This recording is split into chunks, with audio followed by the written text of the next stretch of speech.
হজরতুল আল্লাম শহীদ মরহুম আল্লামা দেলওয়ার হোসেন সাঈদী রহিমাহুল্লাহ ওনার স্মৃতি বিজড়িত আজকের এই ঐতিহাসিক প্যারেড ময়দানের তাফসিরুল কোরআনের প্রোগ্রামে সব আছে। স্টেজ আছে, শ্রোতা আছে, প্যান্ডেল আছে, মিডিয়া কাভারেজ আছে, কিন্তু আমাদের কলিজার টুকটাটা আমাদের মাঝে নাই। আজকের এই প্রোগ্রামে আলোচক হয়ে এই চেয়ারে আমি না বসে ওই শ্রোতাদের কাতারে বসে যদি আমাদের আল্লামার নুরানি চেহারার দিকে তাকিয়ে ওয়াজ শুনতে পারতাম, আমাদের হৃদয়টা ঠান্ডা হয়ে যেত, আমাদের তৃষ্ণার্ত হৃদয় শান্ত হতো। সব আজকে আছে, কি যেন নাই, ঠিক কিনা বলেন? আল্লাহ তাআলা প্রতি 100 বছরে একজন মুজাদ্দিদ পাঠায়, প্রতি 100 বছরে একজন মুজাদ্দিদ, যিনি সমাজকে সংস্কার করেন। আল্লামা দেলওয়ার হোসেন সাঈদী রহিমাহুল্লাহ ছিলেন তেমন একজন মুজাদ্দিদ। চিৎকার করে বলেন ঠিক কিনা? উনি শিরক বিদআতের আস্তানাকে তছনছ করে দিয়েছেন, তাওহীদের বাণীকে সমুন্নত করেছেন, গণমানুষের কাছে তাফসিরুল কোরআনকে জনপ্রিয় করেছেন। আজীবন আজীবন তিনি ইসলামকে বিজয়ী শক্তি হিসেবে দেখার স্বপ্ন দেখতেন। এত প্রাঞ্জল ভাষা, এত চমৎকার আধুনিক প্রেজেন্টেশন, গণমানুষের কাছে কোরআনের তাফসিরকে এভাবে জনপ্রিয় করে তোলার মতো ব্যক্তিত্ব আল্লামা সাঈদী ছাড়া দ্বিতীয় কেউ এই বাংলার ভূখণ্ডে নাই। এই যে তাফসিরুল কোরআন, এই যে টার্মিনোলজি, এই টার্মটাই উনি আসলে জনপ্রিয় করেছেন। আমরা আগে জানতাম না যে এভাবে তাফসির করা যায়, এভাবে scientific indications of the Holi কোরআনকে মানুষের কাছে পেশ করা যায়, এভাবে এত জীবন ঘনিষ্ঠ করে, এত ইন্টারেক্টিভ করে কোরআনের কথাগুলো মানুষের কাছে উপস্থাপন করা যায়। উনি অন্যায়ের বিরুদ্ধে সবসময় সোচ্চার ছিলেন, প্রতিবাদী কণ্ঠস্বর ছিলেন। ওনার আলোচনা শুনলে দেহের রক্ত টকবক করে ফুটতে থাকতো। আল্লাহু আকবার, আল্লাহু আকবার, আল্লাহু আকবার। He was a strong mouthpiece of Islamic revivalism. Islamic জাগরণের স্ট্রং মাউথপিস ছিলেন আল্লামা সাঈদী রাহিমাহুল্লাহ। অনেক দোয়া পেয়েছেন, আমরা পড়েছি, এমন জীবন তুমি করিবে গঠন, মরণে হাসিবে তুমি, কাঁদিবে ভুবন। গোটা বিশ্বকে তিনি কাঁদিয়েছেন।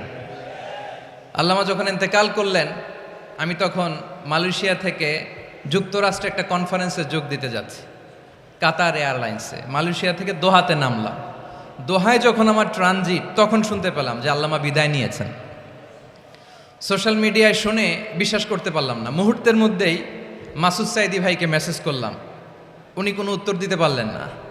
মাসুদ ভাইয়ের সাথে যখন কোলাকুলি করি, আমাদের শামীম ভাইয়ের সাথে যখন কোলাকুলি করি, মনে হচ্ছে আল্লামা সাঈদীর ঘ্রাণ পাই। শরীরটা লিটারালি কাঁপছিল, নিজেকে মানাতে পারছিলাম না, বিশ্বাস করতে পারছিলাম যে আসলে আল্লামা বিদায় নিয়েছেন। ইন দ্য মিন টাইম আমার সেকেন্ড ফ্লাইট দোহা টু নিউ ইয়র্ক, 12 ঘন্টার ফ্লাইটে উঠলাম। ইন্টারনেট থেকে বিচ্ছিন্ন হলাম। নামার পরে শুনলাম আল্লাহু আকবার, যেখানে ওনাকে কবরস্থ করার কথা ছিল সেখানেও কবর দিতে দেয়া হয় নাই। ছবিগুলো দেখতে লাগলাম, হাসিমাখা মুখ, হাসিমাখা নিথর দেহটা, মরণে হাসিবে তুমি, কাঁদিবে ভুবন। From east to west, from north to south, the entire globe, গোটা বিশ্ব ওনার জন্য কেঁদেছে, গোটা বিশ্ব কেঁদেছে। কাবার গিলাফ ধরে ধরে মানুষ চিৎকার করেছে। এর চেয়ে শ্রেষ্ঠ মৃত্যুকার হতে পারে? আমাদের আল্লামার আর কি পাওয়ার ছিল বলেন? আর কি পাওয়ার ছিল? কুল্লু নাফসিন যায়িকাতুল মাউত, যারাই দুনিয়াতে আসবে তারা ইন্তেকাল করবে, এটা আমরা মেনে নেই, এটা আমরা জানি। কিন্তু অবাক করা বিষয় হচ্ছে আমরা আজও জানি না আমাদের আল্লামার মৃত্যু কি স্বাভাবিক হয়েছে নাকি এটা পরিকল্পিত মেডিকেল কিলিং ছিল। এটা যে পরিকল্পিত মেডিকেল কিলিং ছিল এটা ধারণা করার পেছনে অনেক কারণ আছে। তিনি আধিপত্যবাদের বিরুদ্ধে সোচ্চার ছিলেন, ফ্যাসিবাদের বিরুদ্ধে সোচ্চার ছিলেন, রাজনৈতিক প্রতিহিংসার শিকার ছিলেন। এজন্য এটা মেডিকেল কিলিং হতে পারে এ ধারণা আমরা করতেই পারি। আওয়াজ করে বলেন ঠিক কি না? যেই সময়টা আমরা কাটাচ্ছি এত সুন্দর সময় বাংলাদেশ আর পাবে না। আমাদের জন্মের পর থেকে এরকম চমৎকার সময় আমরা পাই নাই। এটাই আসল সময়। আমরা ইন্টারিম গভর্নমেন্টের কাছে দাবি জানাই, উচ্চতর তদন্ত কমিটি করে এটা কি হত্যাকাণ্ড ছিল নাকি স্বাভাবিক মৃত্যু ছিল, এই রিপোর্ট গণমানুষের কাছে প্রচার করে জানাতে হবে। এই দাবির সাথে কি সবাই আপনারা একমত? কারা কারা একমত হাত তুলে দেখান।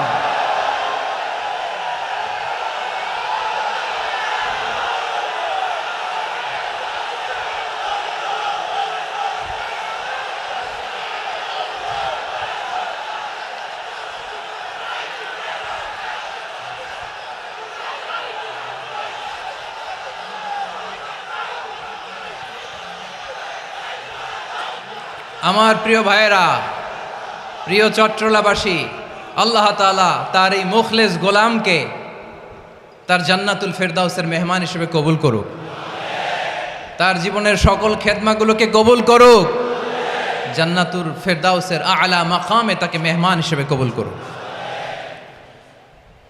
আল্লামা শহীদ দেলোয়ার হোসেন সাঈদ রাহিমাহুল্লাহ, উনি ছাড়াও এই ঐতিহাসিক ময়দানে কথা বলেছেন আল্লামা লুৎফুর রহমান রাহিমাহুল্লাহ। চলে গিয়েছেন আমাদেরকে ছেড়ে। তিনি বলতেন, ইনশাল্লাহ মিজান আবার আসবে। হুজুর আমি তো আসলাম, আপনি তো আমাদেরকে ছেড়ে চলে গেলেন। আল্লাহু আকবার, আল্লাহু আকবার, আল্লাহু আকবার। গলায় কোনো সুর ছিল না, সুর দিয়ে কথা বলতেন না, কিন্তু এত চমৎকার শব্দের বুনন, এত চমৎকার প্রেজেন্টেশন, এত চমৎকারভাবে ঐতিহাসিক বর্ণনাগুলো তিনি উপস্থাপন করতেন। মন্ত্রমুগ্ধ হয়ে আমরা আল্লামা লুৎফুর রহমানের কথা শুনেছি। আমরা হযরতুল আল্লাম লুৎফুর রহমান রাহিমাহুল্লাহর জন্য এই বিশাল ময়দান থেকে দোয়া করছি, আল্লাহ তাআলা তুমি তোমার এই খাদেমকে জান্নাতের মেহমান হিসেবে কবুল করে নাও। আরো অনেক আল্লামারা এখানে কথা বলেছেন, বিশেষ করে বাইতুল শরফের মরহুম পীর সাহেব হুজুর থেকে শুরু করে আরো যারা যারা তারকাতুল্য ওলামায়ে কেরাম এই চট্টগ্রামের ময়দানে কথা বলেছেন, আলো ছড়িয়েছেন। আমরা এই লক্ষ লক্ষ তাওহীদি জনতাকে নিয়ে তাদের জন্য দোয়া করছি, আল্লাহ তাআলা ওনাদের জীবনের সকল ভুল ত্রুটি ক্ষমা করে দিয়ে তাদেরকে জান্নাতুল ফেরদাউসের মেহমান বানিয়ে নিক। আমরা এই ঐতিহাসিক প্যারেড ময়দানের প্রোগ্রাম থেকে স্মরণ করতে চাই 24-এর ছাত্র নাগরিক অভ্যুত্থানে আমার যে সমস্ত ছাত্র নাগরিক ভাইয়েরা দেহের তাজা রক্ত বিলি দিয়ে নতুন বাংলাদেশ আমাদেরকে উপহার দিয়েছে। বিশেষ করে আপনাদের এই চট্টগ্রামের শহীদ ফয়সাল, শহীদ ওয়াসিম সহ সকল শহীদকে আল্লাহ তাআলা কবুল করুক। আমরা সবাই পড়ি আমিন। প্রিয় ভাইয়েরা, আমি নগণ্য একজন কোরআনের ছাত্র, এত বিশাল মঞ্চে এত বড় প্ল্যাটফর্মে কথা বলা আমার জন্য সাজে না।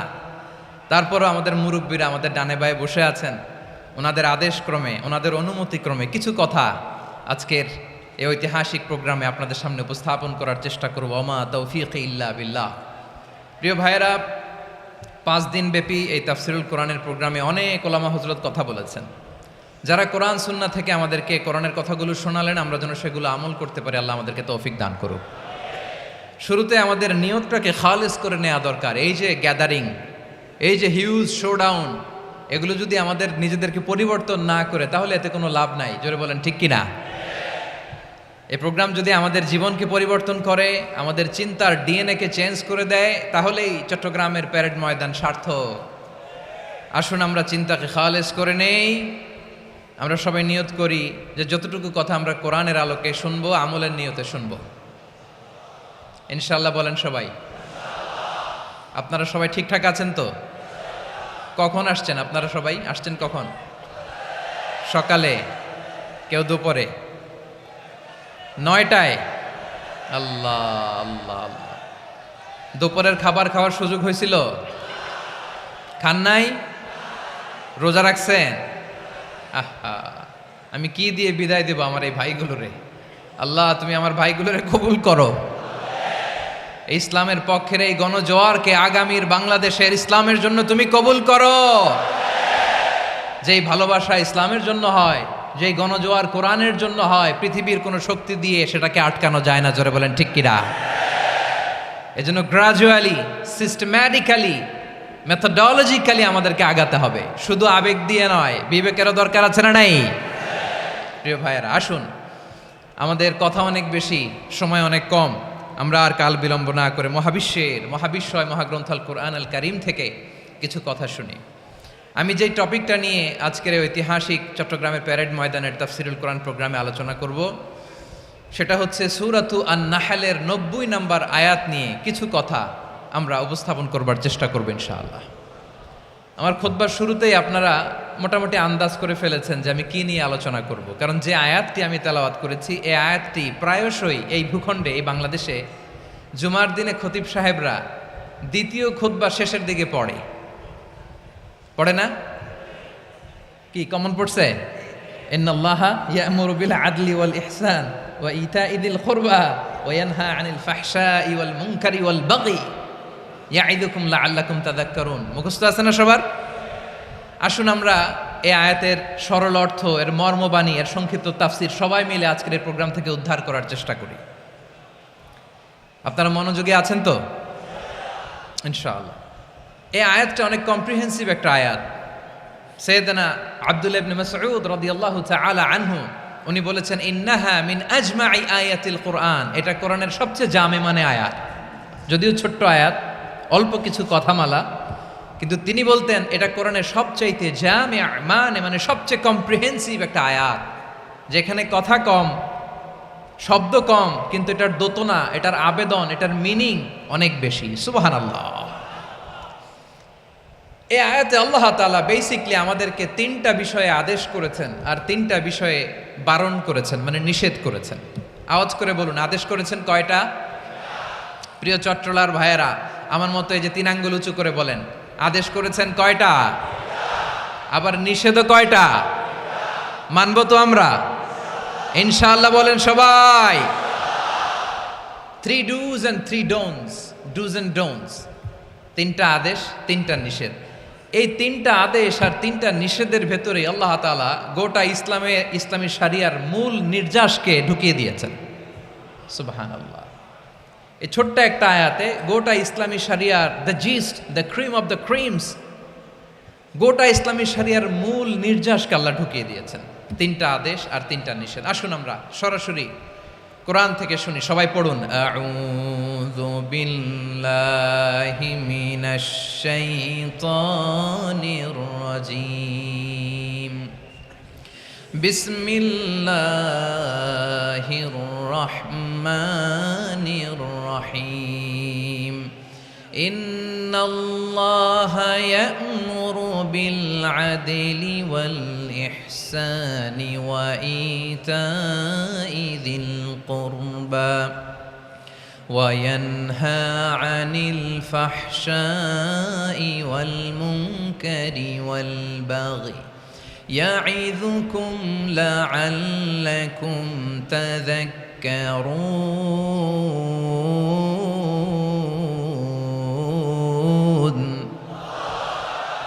আল্লাহ তাআলা ইরশাদ করছেন, ইন্নাল্লাহা ইয়া'মুরু বিল আদলি ওয়াল ইহসান। নিশ্চয় আল্লাহ তাআলা তোমাদেরকে ন্যায় বিচারের আদেশ দেন, সদাচরণের আদেশ দেন, নিকটাত্মীয়দেরকে দানের আদেশ দেন। আদেশ কয়টা?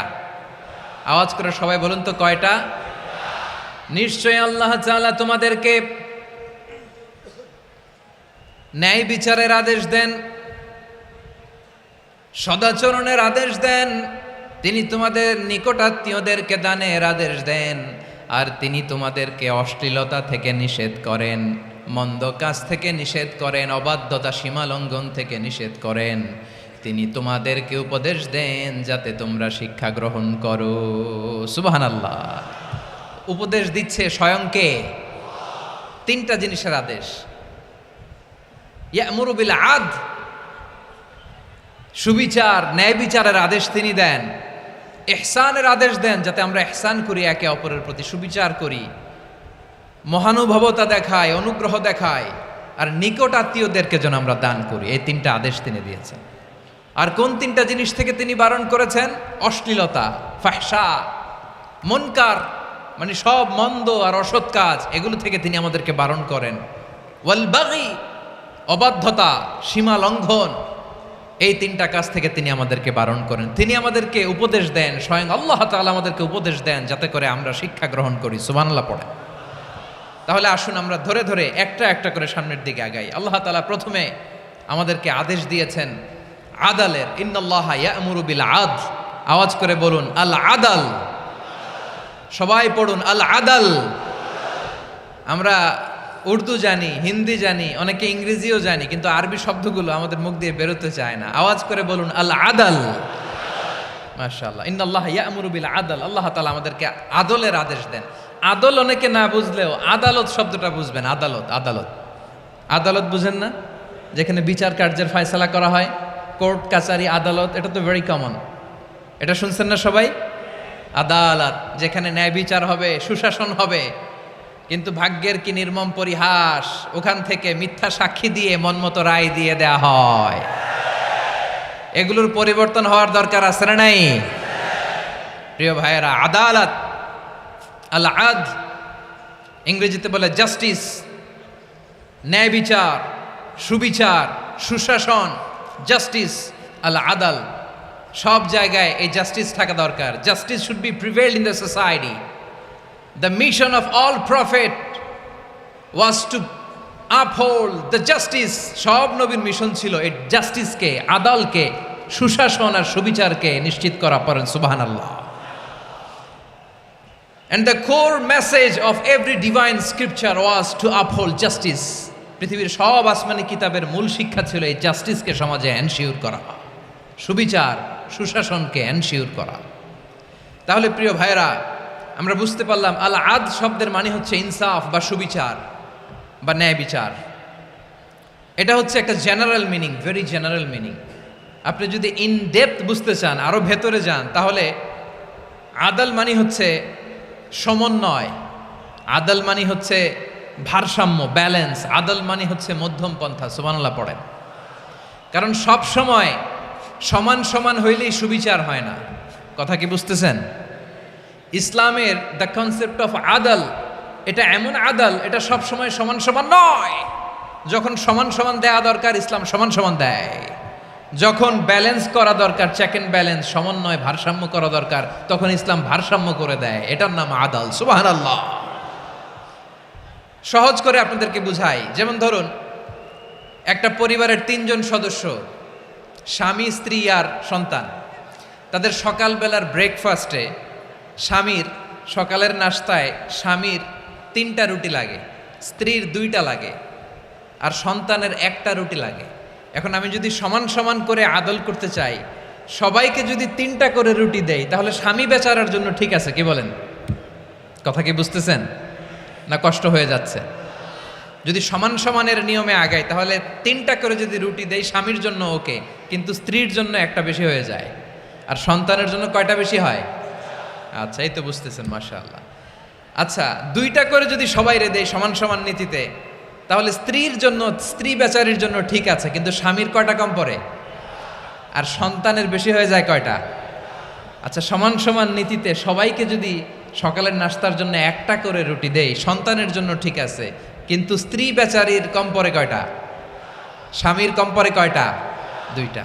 কথা কি বুঝতেছেন? আর আমি যদি স্বামীকে দেই 3টা, স্ত্রীকে দেই 2টা, আর সন্তানকে দেই 1টা, তাহলে কারো অপচয় হবে না। যার যতটুকু দরকার ঠিক ততটুকুই কাজে লাগবে। চিল্লায় বলেন ঠিক কিনা? এটাই হচ্ছে ইসলামের আদাল, যেখানে যার যতটুকু দরকার তাকে সেখানে ঠিক ততটুকু দিয়ে দেওয়ার নামই হচ্ছে আদাল। চিল্লায় পড়েন আল্লাহু আকবার। রব্বুল আলামিন বলেন, ইউসিকুমুল্লাহু ফি আওলাদিকুম লিযযাকারি মিসলু হাযযিল উনসায়াইন। আল্লাহ তোমাদেরকে ওসিয়ত করেন তোমাদেরকে আদেশ দেন উত্তরাধিকার সম্পদ যখন বন্টন হবে ছেলেরা যতটুকু পাবে মেয়ে পাবে তার অর্ধেক। সুবহানাল্লাহ বলেন। দেখেন ছেলে যদ্দূর মেয়ে অর্ধেক, ছেলে ডবল পাবে। আপাত দৃষ্টিতে মনে হয় এখানে অবিচার হয়েছে, কিন্তু আসলে কি অবিচার হয়েছে? আপনি বিয়ের ক্ষেত্রে যান, ওইখানে আবার ছেলে মোহরানা দেয়, মেয়ে সেখানে মোহরানা পায়। তাহলে চেক অ্যান্ড ব্যালেন্স, ভারসাম্য, ব্যালেন্স, মধ্যম পন্থা এখানে আছে না নাই? এটাই হচ্ছে ইসলামের আদল। আল্লাহ তাআলা এই আদলের আদেশ দিয়েছেন, সুবিচার, ন্যায় বিচার, সুশাসন এবং ভারসাম্যের আদেশ দিয়েছেন। প্রিয় ভাইয়েরা, একটি শান্তিময় সমাজ, একটা সমৃদ্ধ সমাজ, একটা মানবিক সমাজ যদি আমরা পেতে চাই, এই আয়াতের মধ্যে যতগুলো পয়েন্ট আছে সবগুলোর বাস্তবায়ন লাগবে। কথা বুঝতে পেরেছেন? বলেন, আওয়াজ করে বলেন, আমরা একটা শান্তির সমাজ চাই কি চাই না? আমরা একটা সমৃদ্ধ বাংলাদেশ চাই কি চাই না? আমরা একটা মানবিক বাংলাদেশ চাই কি চাই না? এই আয়াতে আল্লাহ তাআলা একটা মানবিক সমাজের রূপরেখা টেনেছেন। তার প্রথম কথা হচ্ছে ইন্নাল্লাহা ইয়ামুরু বিল আদল। আল্লাহ তাআলা তোমাদেরকে আদলের নির্দেশনা দেয়, সুবিচার, সুশাসনের নির্দেশনা দেয়। যে সমাজে আদল থাকে না সে সমাজে জুলুম মানুষের ঘাড়ে চেপে বসে। আদলের বিপরীত হচ্ছে জুলুম। আদলের বিপরীত কি? জুলুম বা জাউর, অত্যাচার, অবিচার, বৈষম্য। এই যে বৈষম্য বিরোধী ছাত্র আন্দোলন কমন পড়ছে? এই যে একজন সমন্বয়ক তো দেখা করলো আমার সাথে। জুলুম মানে হচ্ছে বৈষম্য। বৈষম্যের স্থান ইসলামে নাই, অবিচারের স্থান ইসলামে নাই, জুলুমের স্থান ইসলামে নাই। আল্লাহ তাআলা বলেন যে আমি জুলুমকে নিজের জন্য হারাম করেছি এবং তোমাদের জন্য হারাম করেছি। বিশ্বনবী ফরমান, আল্লাহ তাআলা বলেন হাদিসে কুদসিতে, ইয়া ইবাদি ইন্নী হারামতুয যুলমা আলা নাফসি ওয়া জাআলতুহু বাইনাকুম মুহাররামান ফালা তাযালামু। আমার গোলামেরা শোনো, নিশ্চয় আমি আল্লাহ তাআলা জুলুমকে আমি আমার উপরে হারাম করেছি, অনুরূপভাবে জুলুম করাকে তোমাদের উপরেও হারাম করেছি। ফলে ফালা তাযালামু, তোমরা একে অপরের সাথে জুলুম করো না। নির্দেশনাটা কার? খবরদার, জুলুমের সাথে আমাদের কোনো সম্পর্ক নাই। আল্লাহ তাআলা আদলের আদেশ দিয়েছেন, আদালতের আদেশ দিয়েছেন, সুশাসনের, ন্যায় বিচারের আদেশ দিয়েছেন। ইন্নাল্লাহা ইয়ামুরু বিল আদল, আমাদেরকে আদল প্রতিষ্ঠা করতে হবে। জুলুমের সাথে ইসলামের কোনো সম্পর্ক নাই। আল্লাহ তাআলা জালিমদের জন্য কঠিন শাস্তি প্রস্তুত করে রেখেছেন। যারা এই আদলকে ভুলুণ্ঠিত, কখন রাত কিচ্ছু জানে না, কখন দিন কখন রাত কিছু জানে না, বছরের পর বছর কেটে গিয়েছে।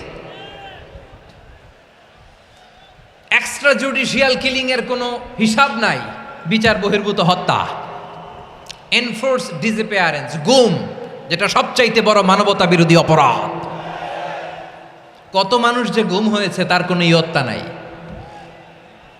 যেই ফ্যামিলির সদস্য গুম হয়েছে তারা কি ওই লোকটার জন্য মাগফিরাতের দোয়া করবে নাকি সুস্বাস্থ্যের দোয়া করবে তারা নিজেরাও জানতো না, কারণ জানে না ও বেঁচে আছে না মরে গেছে।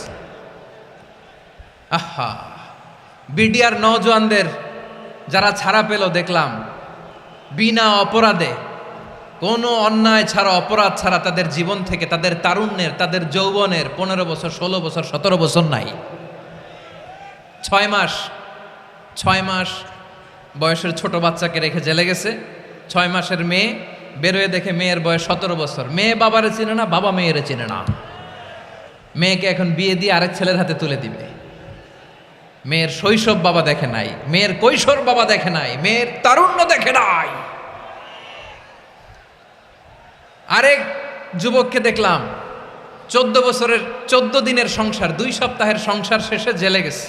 কত যুবকের যে স্ত্রী চলে গিয়েছে ফ্যামিলি ছেড়ে, কারণ জানে না তো কবে আসবে, কি হবে, কেউ জানতো না। দাম্পত্য জীবনের মাত্র 14 দিনের স্মৃতি, এই স্মৃতিকে আঁকড়ে ধরে এক বোন 16টা বছর, 17টা বছর কাটিয়ে দিয়েছে।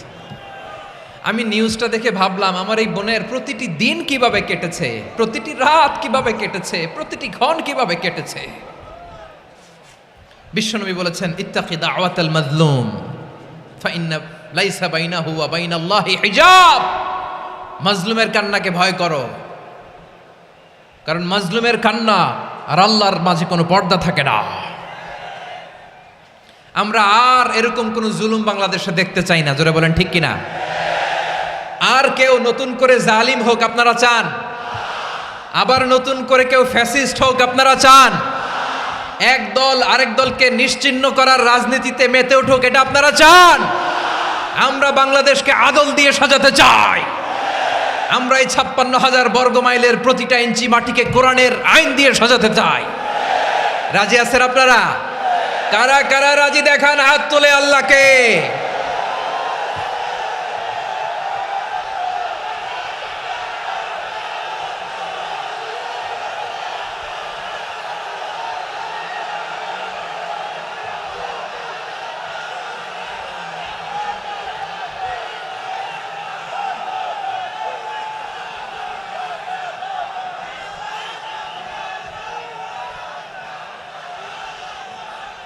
বসুন আমার প্রিয় বীর চট্টলার তৌহিদি মুসলমান, আমরা আর নতুন করে কেউ জালিম হোক এটা চাই না, নতুন করে আবার কেউ ফ্যাসিস্ট হোক আমরা চাই না, এক দল আরেক দলকে নিশ্চিহ্ন করার রাজনীতি করুক আমরা চাই না। আমরা সুশাসনের বাংলাদেশ চাই, আমরা মানবিক বাংলাদেশ চাই, আমরা একটা সমৃদ্ধ বাংলাদেশ চাই, আমরা বিশ্বের বুকে সম্মান নিয়ে মাথা উঁচু করে দাঁড়াতে চাই, ঠিক কিনা বলেন? আল্লাহ বললেন এটা যদি তোমরা চাও, একটা সমৃদ্ধ সমাজ যদি বিনির্মাণ করতে চাও, মানবিক সমাজ যদি বিনির্মাণ করতে চাও, আমি তোমাদেরকে সেজন্য প্রথমে আদালতের নির্দেশ দিলাম। ইন্নাল্লাহা ইয়া'মুরু বিল আদল, নিশ্চয় আল্লাহ তাআলা তোমাদেরকে ন্যায় বিচার সুশাসন এটার আদেশ দেন। সুবহানাল্লাহ। আদাল ন্যায় বিচারের আদেশ আল্লাহ তাআলা কোরআনের বিভিন্ন আয়াতে দিয়েছেন। আল্লাহ তাআলা বলছেন ইন্নাল্লাহা ইয়া'মুরুকুম আন তুআদ্দুল আমানাতি ইলা আহলিহা ওয়া ইযা হাকামতুম বাইনান নাসি আন তাহকুমু বিল আদল ইন্নাল্লাহা নি'ম্মা ইয়া'iযুকুম বিহি ইন্নাল্লাহা কানা সামিআন বাসীরা। আল্লাহ তাআলা বললেন, আল্লাহ আদেশ দিচ্ছেন যে ব্যক্তি আমানতের হকদার তার হাতে তোমরা আমানত পৌঁছে দাও, আর যখন তোমরা বিচার কার্য করবে, বিচার ফয়সালা করবে, আদালতের সাথে করো। সুবহানাল্লাহ বলেন। ওয়াইদা হাকামতুম বাইনান নাসি আন তাহকুমু বিল আদল, আদালতের সাথে করবা। আল্লাহ তাআলা বলেন যারা জাজ হবে, বিচারক হবে, তাদের যদি বাদী বিবাদীর কারোর সাথে শত্রুতা থাকে, কারোর সাথে যদি কোনো ধরনের রেষারেষি থাকে, আল্লাহ বলেন বিচার কার্য করতে যে ওই শত্রুতা রেষারেষির কারণে আদালতের বাইরে যে অবিচার করে বিচার করো না। ওয়ালা ইয়াজরিমান্নাকুম শানাআনু কওমিন আলা আল্লা তা'দিলু ই'দিলু হুয়া আকরাবু লিত্তাকওয়া ওয়াত্তাকুল্লাহা ইন্নাল্লাহা খাবীরুম বিমা তা'মালুন। খবরদার কোনো জাতির প্রতি, কোনো গোষ্ঠীর প্রতি, কোনো গোত্রের প্রতি আক্রোশ যেন তোমাদেরকে ন্যায় বিচার থেকে দূরে সরিয়ে না দেয়, বরং আমি আল্লাহর আদেশ হলো ই'দিলু, তোমরা আদল করো, ন্যায় বিচার করো, সুবিচার করো, সুশাসন প্রতিষ্ঠা করো। হুয়া আকরাবু লিত্তাকওয়া, এটাই তাকওয়ার সবচেয়ে কাছাকাছি। সুবহানাল্লাহ বলেন। কোরআনের বিভিন্ন আয়াতে আল্লাহ তাআলা স্পেসিফিকলি ধরে ধরে বিচার করার সময় আমরা যেন আদল করি সেটা বলেছেন। কোরআনের কোন কোন জায়গায় আল্লাহ তাআলা এই আল আদল শব্দটা ব্যবহার করেছেন। আবার একই জিনিস ইনসাফ, সুবিচার, সুশাসন, ন্যায় বিচার, ন্যায়পরায়ণতা বুঝাতে আল্লাহ তাআলা কখনো কখনো আল কিসত শব্দটা ব্যবহার করেছেন। আওয়াজ করে সবাই বলুন আল কিসত। প্রিয় ভাইয়েরা সবাই আওয়াজ করে আমার সাথে সাথে বলুন আল কিসত। আল্লাহ তাআলা বলেন ওয়া ইন হাকামতা ফাহকুম বাইনাহুম বিল কিসতি ইন্নাল্লাহা ইউহিব্বুল মুকসিতিন। যখন তুমি বিচার করবে, বিশ্বনবীকে উদ্দেশ্য করে অ্যাড্রেস করে বললেন, নবী হে, ইহুদিরা কোনো বিষয়ে মীমাংসার জন্য যদি আপনার দরবারে আসে, যদি বিচার করতে হয়, খবরদার অবিচার করবেন না, ফয়সালা যেটা করবেন কিসতের সাথে করবেন, ন্যায় পরায়ণতার সাথে করবেন, কারণ ইন্নাল্লাহা ইউহিব্বুল মুকসিতিন, নিশ্চয় আল্লাহ রাব্বুল ইজ্জাত ন্যায় পরায়ণশীলদেরকে বড্ড ভালোবাসেন। সুবহানাল্লাহ বলেন। ন্যায় পরায়ণ লোকদেরকে আল্লাহ তাআলা বড্ড ভালোবাসেন। অন্য আয়াতে আল্লাহ তাআলা বলছেন, وَنَضَعُ الْمَوَازِينَ الْقِسْطَ لِيَوْمِ الْقِيَامَةِ فَلَا تُظْلَمُ نَفْسٌ شَيْئًا, আমি কিয়ামতের দিন ন্যায়পরায়ণতার মানদণ্ড স্থাপন করব, যেটাকে আমরা মিজানের পাল্লা বলি। আল্লাহ বলেন ন্যায় বিচারের মানদণ্ড কিয়ামতের ময়দানে আমি আল্লাহ স্থাপন করব। সেদিন কারো প্রতি বিন্দু পরিমাণ, এক চুল পরিমাণ অবিচার করা হবে না, কোনো অবিচার করা হবে না। সেদিন সুশাসন হবে, সুবিচার হবে, ন্যায় পরায়ণতার সাথে বিচার হবে। আওয়াজ করে পড়েন আল্লাহু আকবার। তাহলে প্রিয় ভাইরা, যে তিনটি বিষয়ে আল্লাহ তাআলা আমাদেরকে আদেশ দিয়েছেন, তার প্রথমটা হচ্ছে আদালত, ইনসাফ, সুবিচার, ন্যায় বিচার। এটা আমরা চাই কি চাই না?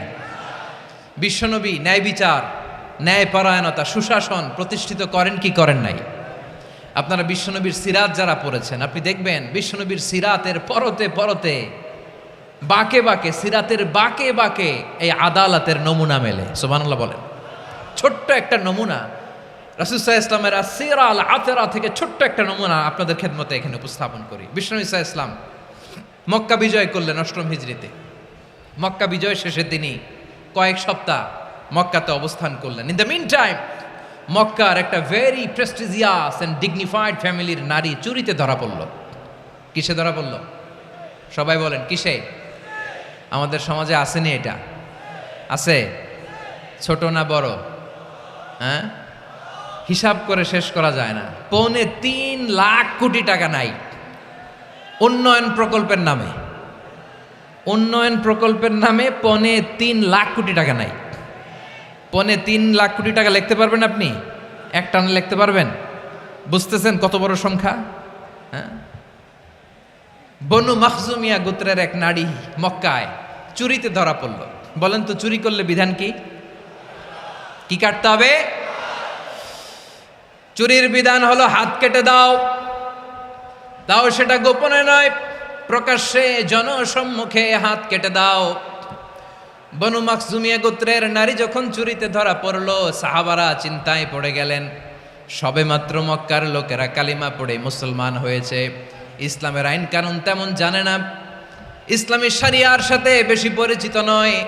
এখনো যদি বিশ্বনবী চুরির যেই বিধান এটা যদি কায়েম করে হাত যদি কেটে দেয়, না জানি মক্কার লোকেরা আবার বিগড়ে যায়, না জানি মক্কার লোকেরা আবার মুরতাদ হয়ে যায়, না জানি মক্কার লোকেরা ইসলাম থেকে দূরে সরে যায়।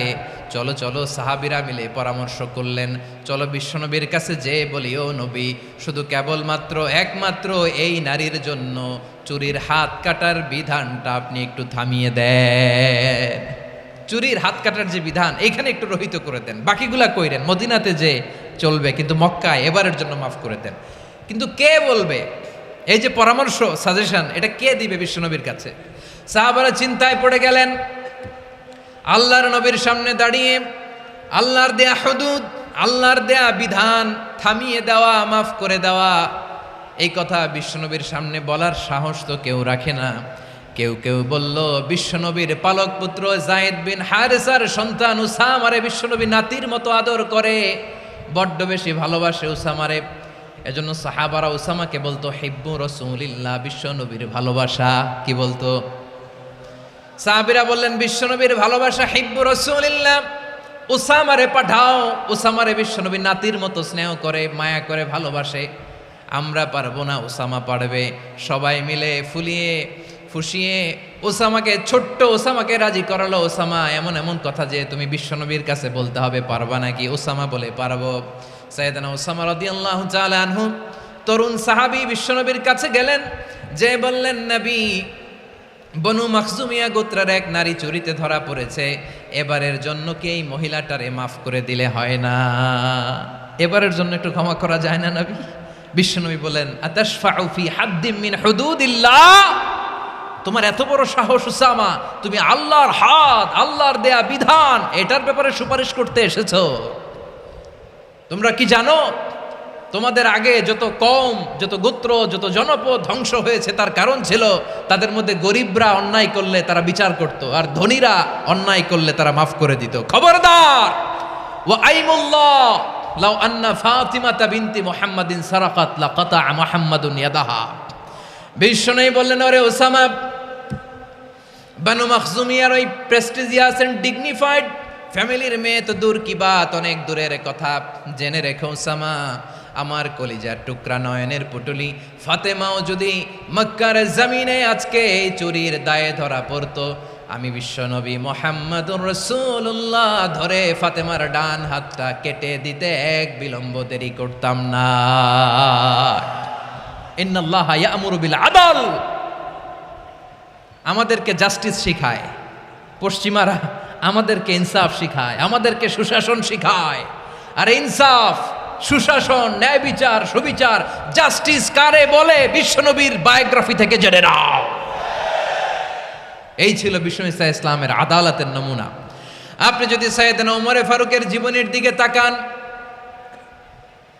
এমন কঠোর, এমন বীর সেনানী ছিলেন। সাইয়েদনা ওমরে ফারুক যদি রাস্তার এই মাথা দিয়ে হাঁটা শুরু করতেন, শয়তান ওমরে ফারুককে দেখলে ওই রাস্তা রেখে দিয়ে অন্য রাস্তা দিয়ে হাঁটতো। সুবহানাল্লাহ। ওমরে ফারুক রাদিয়াল্লাহু তাআলা আনহু কি পার্সোনালিটি ছিল, কি পার্সোনালিটি। আমাদের এলাকায় ছোট বাচ্চারা রাতে ভাত খেতে চায় না, আমার মেয়েটাও খেতে চায় না। এই এটা দিব, ওইটা দিব, আজকে মাহফিলে আসার সময় বলে দিছে লিস্ট করে এটা এটা আনতে হবে। তো ছোট্ট বাচ্চাদের অনেক বায়না থাকে, ওরা রাতে খেতে চায় না। তো মায়েরা বিভিন্ন ভয় দেখায়, এই বাঘ আসবে, বাঘ আসবে খাও, এই ভূত আসবে, ভূত আসবে খাও। আপনারা কি বলেন চট্টগ্রামে? কি আসবে? হ্যাঁ, ভূত, ভূত, ভূত আসবে, বাঘ আসবে, খাও খাও খাও, তাড়াতাড়ি খাও। তো বাচ্চারা এগুলো শুনে ভয়ে খেতে শুরু করে। মদিনার জমিনেও একই ঘটনা ঘটতো। মদিনার ছোট্ট ছোট্ট সোনামণিরা খেতে চাইতো না। তো মায়েরা বলতো, হা হুয়া ইয়াতি উমর, হা হুয়া ইয়াতি উমর, ওই যে উমর আসতেছে, উমর। ওমরে ফারুকের কথা শুনলেই বাচ্চারা একেবারে ঠান্ডা। সুবহানাল্লাহ পড়বেন না?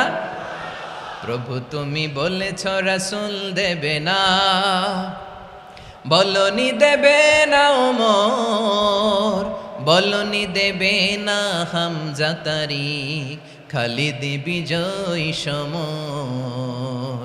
প্রভু তুমি বলেছ রাসূল দেবে না, বলনি দেবে না ওমর, বলনি দেবে না হামজা তারিক, খালিদ বিজয় সমর। প্রভু তুমি বলেছ রাসূল দেবে না। আল্লাহু আকবার। ওমরে ফারুক রাদিয়াল্লাহু তাআলা আনহু, ওনার কথা শুনলে গায়ের মধ্যে গুজবাম হয়, গায়ের পশমগুলো দাঁড়িয়ে যায়। সুবহানাল্লাহ বলেন। কি পার্সোনালিটি ছিল, কি ব্যক্তিত্ব ছিল। মুনাফিকরা ওমরে ফারুককে জমের মতো ভয় পেতেন। শয়তান, খুদ শয়তান এই রাস্তা দিয়ে আসলে শয়তান অন্য রাস্তা দিয়ে হাঁটতো। ওমরে ফারুক রাদিয়াল্লাহু তাআলা আনহুর জীবনে যদি দেখেন, তাহলে সেখানে আপনি আদালতের, ইনসাফের, সুশাসনের, জাস্টিসের নমুনা দেখতে পাবেন। কয়টা শুনবেন? সাইয়েদনা ওমরে ফারুকের রাদিয়াল্লাহু তাআলা আনহুর সন্তান আব্দুর রহমান মিশরে মদ খেয়ে মদ্যপ অবস্থায় ধরা পড়েছে। মদ খাওয়ার কারণে, মদ যদি কেউ পান করে আর যদি প্রমাণিত হয়, তার বিচার হলো 80 বেত। আওয়াজ করে বলেন কয় বেত? বাংলাদেশেও তো এই আইন আছে নাকি? বাংলাদেশে আছে? হ্যাঁ, মদ খাইলে 80 বেত, এই আইন বাংলাদেশে চালু হোক। আমরা চাই কি চাই না? চাই সবাই। এজন্যই তো ইসলাম ভাল লাগে না। ইসলামকে ভাল লাগে না। ইসলামকে আউট করে রাখতে পারলেই তো এরকম বড় বড় বোতল খাওয়া যায়। একেবারে সহজ, পানির মতো সহজ, হিসাব একেবারে সহজ। ওমরে ফারুক রাদিয়াল্লাহু তাআলা আনহুর ছেলে ভুল করে মদ পান করে ফেলেছিলেন। আব্দুর রহমান, ঘটনা ঘটেছে মিশরে। মিশরের গভর্নর তখন আমর ইবনুল আস রাদিয়াল্লাহু তাআলা আনহু। আব্দুর রহমানের ভাই যে গভর্নরকে বলল, গভর্নর যদি একটু দয়া করেন, খলিফার ছেলে আমার ভাই আব্দুর রহমান মদ্যপ অবস্থায় ধরা পড়েছে, জনসম্মুখে যদি আপনি বেত্রাঘাত করেন আমাদের প্রেস্টিজ থাকে না, যদি আসিবেত আপনি মারেন, আমার কোনো কথা নাই, কিন্তু ঘরের ভেতরে মারেন। আব্দুর রহমানের ভাইয়ের সুপারিশ শুনে সাইয়েদনা আমর ইবনুল আস রাদিয়াল্লাহু তাআলা আনহু রাজি হয়ে গেলেন। ঘরের ভেতরে লোকচক্ষুর আড়ালে 80 বেত তিনি মানলেন। কিন্তু ঘটনাক্রমে এই কথা লুকিয়ে লুকিয়ে ঘরের ভেতরে 80 বেত মারার কথা সাইয়েদনা ওমর ফারুক মদিনা থেকে জানতে পারলেন। মদিনা থেকে তিনি ফরমান জারি করলেন, এই বিচার যেমনটি আমর ইবনুল আস আদায় করেছে এটা প্রকৃতপক্ষে আদায় হয় নাই। আসো সবাই মদিনায় আসো, আমর ইবনুল আস মদিনায় আসো, আব্দুর রহমানও আসো, সবাই আসো, জনসম্মুখে এই বিচার কার্যকর করতে হবে। সাইয়েদনা ওমর ফারুক মসজিদে নববীর পিলারের মধ্যে নিজের ছেলেকে বাঁধলেন, আবার জনসম্মুখে 80টা বেত তার গায়ের মধ্যে মারলেন। মাজমুয়ে ফাতাওয়া লিবনি তাইমিয়া রাহিমাহুল্লাহ উনি এটা নকল করেছেন। এটা সবচেয়ে বিশুদ্ধ মত, আরো অনেক মত আছে। মারা গেছে কবরের উপর, ওগুলো বাদই দিলাম। কেমন খলিফা ছিলেন, কেমন খলিফা!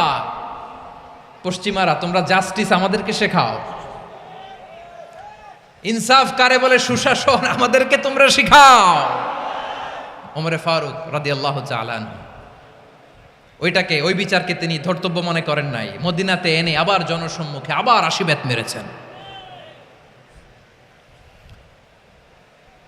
মিশরে ওমরে ফারুক রাদিয়াল্লাহু তাআলা আনহু আমর ইবনুল আসকে গভর্নর করে পাঠালেন। সেখানে আমর ইবনুল আসের ছেলে একটা প্রতিযোগিতায় রানার আপ হয়েছে। এক মিশরি সেখানে চ্যাম্পিয়ন হয়েছে। রানার আপ বুঝতে পেরেছেন তো? রানার আপ সেকেন্ড হয়েছে, এক মিশরি হয়েছে চ্যাম্পিয়ন প্রথম। কিন্তু গভর্নরের ছেলে ও জিততে পারে নাই। ও রাগে ওই মিশরির গায়ের মধ্যে কয়েকটা লাঠি দিয়ে বাড়ি মেরেছে। মিশরি যে মদিনাতে ওমরে ফারুকের কাছে বিচার দিলেন, আপনার গভর্নরের ছেলে অন্যায়ভাবে আমার গায়ে হাত তুলেছে। সাইয়েদনা ওমরে ফারুক আবার ফরমান জারি করলেন, আসো মদিনাতে আসো। মিশরীকে ডাকলেন। ওই মিশরের গভর্নর আমর ইবনুল আস রাদিয়াল্লাহু তাআলা আনহুকে ডাকলেন, তার ছেলেকেও ডাকলেন। সবাই বসে রইল। আমর ইবনুল আস রাদিয়াল্লাহু তাআলা আনহু মাথা নিচু করে বসে আছেন, লজ্জায় কাচুমাচু। হায় হায়, আজকে আমার ছেলের কারণে আমিরুল মুমিনিন খলিফাতুল মুসলিমিন ওমরে ফারুকের কাছে আমি জনসম্মুখে লজ্জিত হচ্ছি। সাইয়েদনা ওমরে ফারুক বললেন, এই নাও লাঠি। গভর্নরের ছেলে তোমার মাথার মধ্যে যতগুলো বাড়ি মেরেছে, আজকে জনসম্মুখে তুমি অতগুলা বাড়ি মারো। মিশরি বলে, থাক, আপনি যে ডেকে আনছেন সবার সামনে এটা বলছেন, এতেই আমি খুশি। আল্লাহু আকবার! আপনার মহানুভবতা দেখে আমি খুশি, আর অপমানের দরকার নাই। ওমরে ফারুক বলে, না, খবরদার, এই কথা মিশরি তুমি বলো না, মারো, যতগুলা বাড়ি মেরেছে মারো। বাধ্য হয়ে মিশরি আমর ইবনুল আসের সামনে ওনার কলিজার টুকরা সন্তানের মাথার মধ্যে বাড়ি মারতে আরম্ভ করলেন। ঠিক যতগুলা বাড়ি গভর্নরের ছেলে আমর ইবনুল আসের ছেলে মিশরির গায়ে মেরেছিল, মাথায় মেরেছিল, মিশরি গুনে গুনে ততটা মারলেন। এই দৃশ্য দেখে ওমরে ফারুক রেগে মেগে আগুন, রাগের চোটে রাগ সামলাতে না পেরে আর নিজেকে সামলাতে না পেরে মিশরিরে বললেন, ছেলেরে মারা শেষ হয়ে গেলে এবার বাবার টাক মাথার মধ্যে কয়েকটা বাড়ি মার।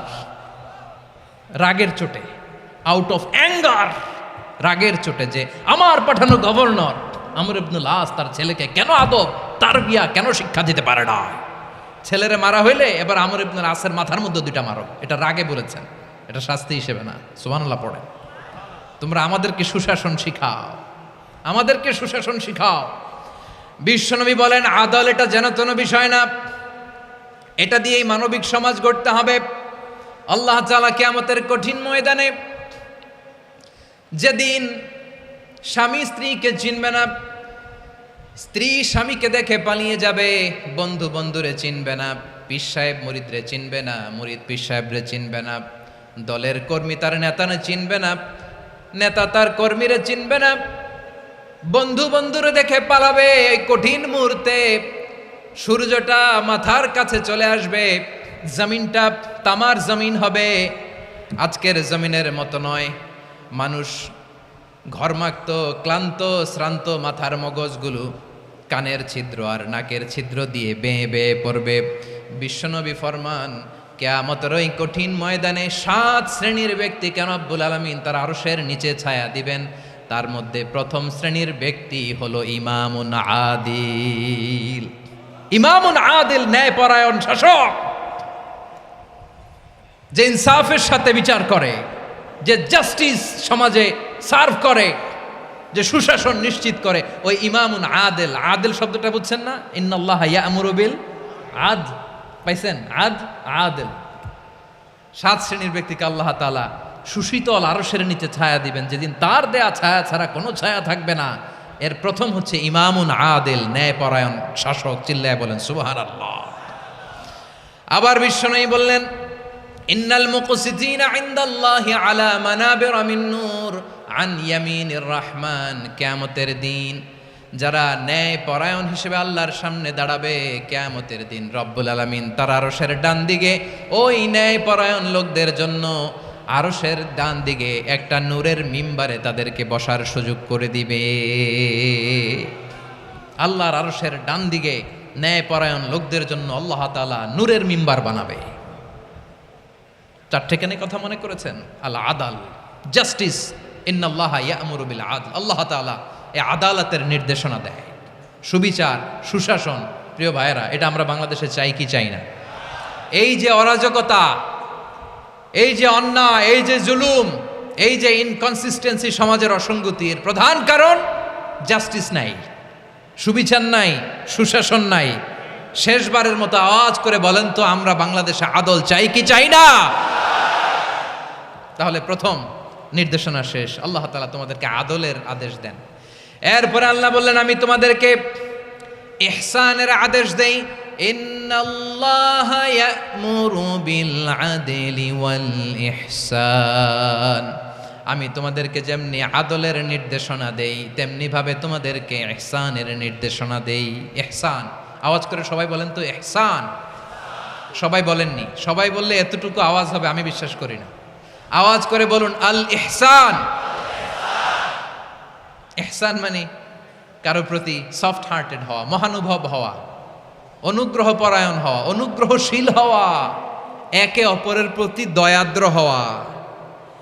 একে অপরের প্রতি দয়াদ্র, অনুগ্রহশীল হওয়া ছাড়া মানবিক সমাজ কশিনকালেও গঠন করা সম্ভব না। প্রিয় ভাইয়েরা, সুন্দর আচরণ দিয়ে, ইহসান দিয়ে যা জয় করা যায়, নরম আচরণ দিয়ে যেটা অর্জন করা যায়, কঠোরতা দিয়ে সেটা পারা যায় না। বিষ্ণু ঈসা ইসলাম ইহসান দিয়ে, কোমল আচরণ দিয়ে, তার অনুগ্রহ দিয়ে তিনি অনেক কাফিরের হৃদয়কে জয় করে ফেলেছেন। সাইয়েদনা সুমামা ইবনে উসাল রাদিয়াল্লাহু তাআলা আনহুর কথা মনে পড়ে যায়। তিনি ছিলেন ইয়ামামার বাদশা। মদিনাতে বিশ্বনবীকে হত্যা করার নিয়তে এসেছিলেন। গোপনে গোপনে বিশ্বনবীকে হত্যা করে আবার ইয়ামামাতে তিনি ফিরে যাবেন। কিন্তু কি অবাক করা কাণ্ড, হত্যা করতে পারে নাই, সাহাবাদের হাতে তিনি ধরা পড়ে গেলেন। সাইয়েদনা সুমামা ইবনে উসাল রাদিয়াল্লাহু তাআলা আনহু হত্যার নিয়তে আসলেন, কিন্তু হত্যা করতে পারলেন না। সাহাবারা ওনাকে ধরে ফেললেন, ধরে মসজিদে নববীর পিলারের মধ্যে বেঁধে রাখলেন। সুমামা ইবনে উসাল, সিরাত থেকে শুনে, সিরাত থেকে শোনাচ্ছি, রাদিয়াল্লাহু তাআলা আনহু ইয়ামামার অধিপতি ছিলেন। ইয়ামামা বিশ্বনবীকে হত্যার জন্য আসছেন, ধরা পড়ে গেছেন, এখন মসজিদে নববীতে বেঁধে রাখছে, তার মানে বন্দী। এখন স্ট্যাটাস কি? বন্দী, ক্যাপটিভ। তো বিষ্ণু ঈসা ইসলাম সাহাবাদেরকে বললেন, তার খোঁজ খবর নিও, সুমামা ইবনে উসালের খোঁজ খবর নিও। সাহাবার বলেন, ইয়া রাসূলুল্লাহ, আপনাকে হত্যা করতে এসেছে, তার তো কঠিন ক্যাপিটাল পানিশমেন্ট হওয়া দরকার, কঠিন শাস্তি হওয়া দরকার। বিশ্বনবী বললেন, না, আমি যেটা জানি তোমরা সেটা জানো না, তোমরা সুমামার সাথে ভালো আচরণ করো। বিশ্বনবী সুমামার কাছে গেলেন। প্রথম দিন যে তিনি কালেমার দাওয়াত দিলেন, ইমানের দাওয়াত দিলেন, ইসলামের দাওয়াত দিলেন, রিসালাতের দাওয়াত দিলেন, আখিরাতের দাওয়াত দিলেন। পরের দিন যে বিশ্বনবী সালাতের দাওয়াত দিলেন, যাকাতের দাওয়াত দিলেন, ইসলাম কি, কিভাবে, কেমন করে পালন করতে হয় চমৎকার আর্টিকুলেট করতে শুরু করলেন। তন্ময় হয়ে সুমামা ইবনে উসাল রাদিয়াল্লাহু তাআলা আনহু বিশ্বনবীর কথাগুলো শুনতে আরম্ভ করলো। একদিন নয়, 2 দিন নয়, টানা 3 দিন বিশ্বনবী সুমামার কাছে ইসলামকে প্রেজেন্ট করেছেন, উপস্থাপন করেছেন। আওয়াজ করে বলেন, কয়দিন? 3 দিন মসজিদে নববীতে বাধা। আর সাহাবীদেরকে বললেন তার খোঁজ খবর নিও, তোমরা যে রুটি বানাও এর মধ্যে সবচেয়ে ভালো আটার রুটিটা তারে দিও, সবচেয়ে রিফাইন্ড খেজুর যেটা পিওর খেজুর এটা তারে দিও। আর বিশ্বনবী নিজের উট থেকে দুধ দহন করে ওনার বাড়ির এক কর্মচারীকে বলেছেন দুধ দহন করে সুমামার জন্য নিয়ে যেও। সুবহানাল্লাহ পড়বেন না? সবাই তো অবাক, ইয়ামামা থেকে আসছে নবীকে হত্যা করতে, বিশ্বনবী দেখে তারে জামাই আদর করে, তাকে মজার মজার খাবার দিও, দুধ দিও, আদর আপ্যায়ন করো। 1 দিন নয়, 2 দিন নয়, টানা 3 দিন বিশ্বনবী এভাবে সুমামার কাছে যেয়ে ইসলামকে প্রেজেন্ট করতে আরম্ভ করলেন, ইসলামকে উপস্থাপন করতে শুরু করলেন। আর তাকে চমৎকার এন্টারটেইনমেন্ট আপ্যায়ন দিতে আরম্ভ করলেন। টানা 3 দিন যখন ইসলামের দ্য বিউটিজ অফ ইসলামের সুমহান বাণী সৌন্দর্য তার কাছে উপস্থাপন শেষ, তাকে আপ্যায়ন শেষ, বিশ্বনবী বললেন সাহাবেদেরকে যাও এবার সুমামার হাতের পায়ের রশি দুটো খুলে দাও। তারা বললেন ইয়া রাসূলুল্লাহ কি বলেন আপনি, ও তো হত্যাকারী, সুযোগ পায় নাই, আপনারে মারতে পারে না, এই ছেড়ে দিলে আবার ও আপনার উপর তলোয়ার নিয়ে ঝাঁপিয়ে পড়বে। নবী এই সিদ্ধান্ত আপনি নিতে যাবেন না। বিশ্বনবী বললেন যেটা বলেছি সেটা করো, সুমামার রশিগুলো ছেড়ে দাও, সুমামার হাতে পায়ের রশিগুলো যে তোমরা খুলে দাও। সাহাবারা তর্ক জুড়ে দিলেন লা ইয়া রাসূলুল্লাহ এমনটা করবেন না, তো ভয়ঙ্কর ভয়ঙ্কর খুনি, কি জানি কি হয়ে যায়। বিশ্বনবী বললেন না, তার হাতে পায়ের রশিগুলো খুলে দাও। সাহাবারা বিশ্বনবীর কথা মতো তার হাতে পায়ের রশিগুলো খুলে দিল। সুমামা মুহূর্তের মধ্যে মসজিদে নববী থেকে বের হয়ে ইয়ামামায় ফিরে না যে মসজিদে নববীর পাশে একটা খেজুর বাগান ছিল সেখানে চলে গেলেন। সেখানে একটা ছোট্ট কুয়া ছিল, কুয়ার পানি দিয়ে তিনি গোসল করলেন। সুবহানাল্লাহ পড়েন। কুয়ার পানি দিয়ে গোসল করে মসজিদে নববীর সামনে এসে বিশ্বনবী এবং সাহাবাদের সামনে দাঁড়িয়ে সাব্বাবা উঁচু করে বললেন আশহাদু আল্লা ইলাহা ইল্লাল্লাহ ওয়া আশহাদু আন্না মুহাম্মাদান আবদুহু ওয়া রাসূলুহু। আল্লাহু আকবার। আমি সাক্ষ্য দিচ্ছি আল্লাহ ছাড়া কোনো ইলাহ নাই, আর মুহাম্মদ আল্লাহ তাআলার প্রেরিত বান্দা এবং রাসূল। প্রিয় ভাইয়েরা, ইহসান দিয়ে যা জয় করা যায়, কঠোরতা দিয়ে সেটা কঠিনকালেও জয় করা যায় না। আওয়াজ করে বলেন ঠিক কি না? এবার সুমামা দাঁড়িয়ে বলে ওগো নবী, আমি তো কালিমা পড়ে মুসলমান হয়ে গেলাম, এবার শোনেন, এই মুহূর্তের আগে আপনার চেহারার চাইতে নিকৃষ্ট কোনো চেহারা আমার কাছে ছিল না, কিন্তু শাহাদা পাঠ করার পরে আপনার চেহারার চাইতে উত্তম শ্রেষ্ঠ কোনো চেহারা আমার কাছে আর নাই। ও নবী, আজকের দিনের আগে ইসলাম ধর্মের চেয়ে নিকৃষ্ট অপছন্দনীয় কোনো ধর্ম আমার কাছে ছিল না, কিন্তু এই মুহূর্ত থেকে ইসলামের চেয়ে সেরা শ্রেষ্ঠ পছন্দনীয় কোনো ধর্ম আমার কাছে নাই। নবী গো, আজকের দিনের আগে মদিনার চাইতে অপছন্দনীয় নিকৃষ্ট কোনো শহর আমার কাছে ছিল না, কিন্তু এই মুহূর্তের পর থেকে মদিনার চাইতে কোনো শ্রেষ্ঠ শহর আমার জানা নাই। সে ছিল গমের বড় ডিলার, গম বেচত। কি বেচত?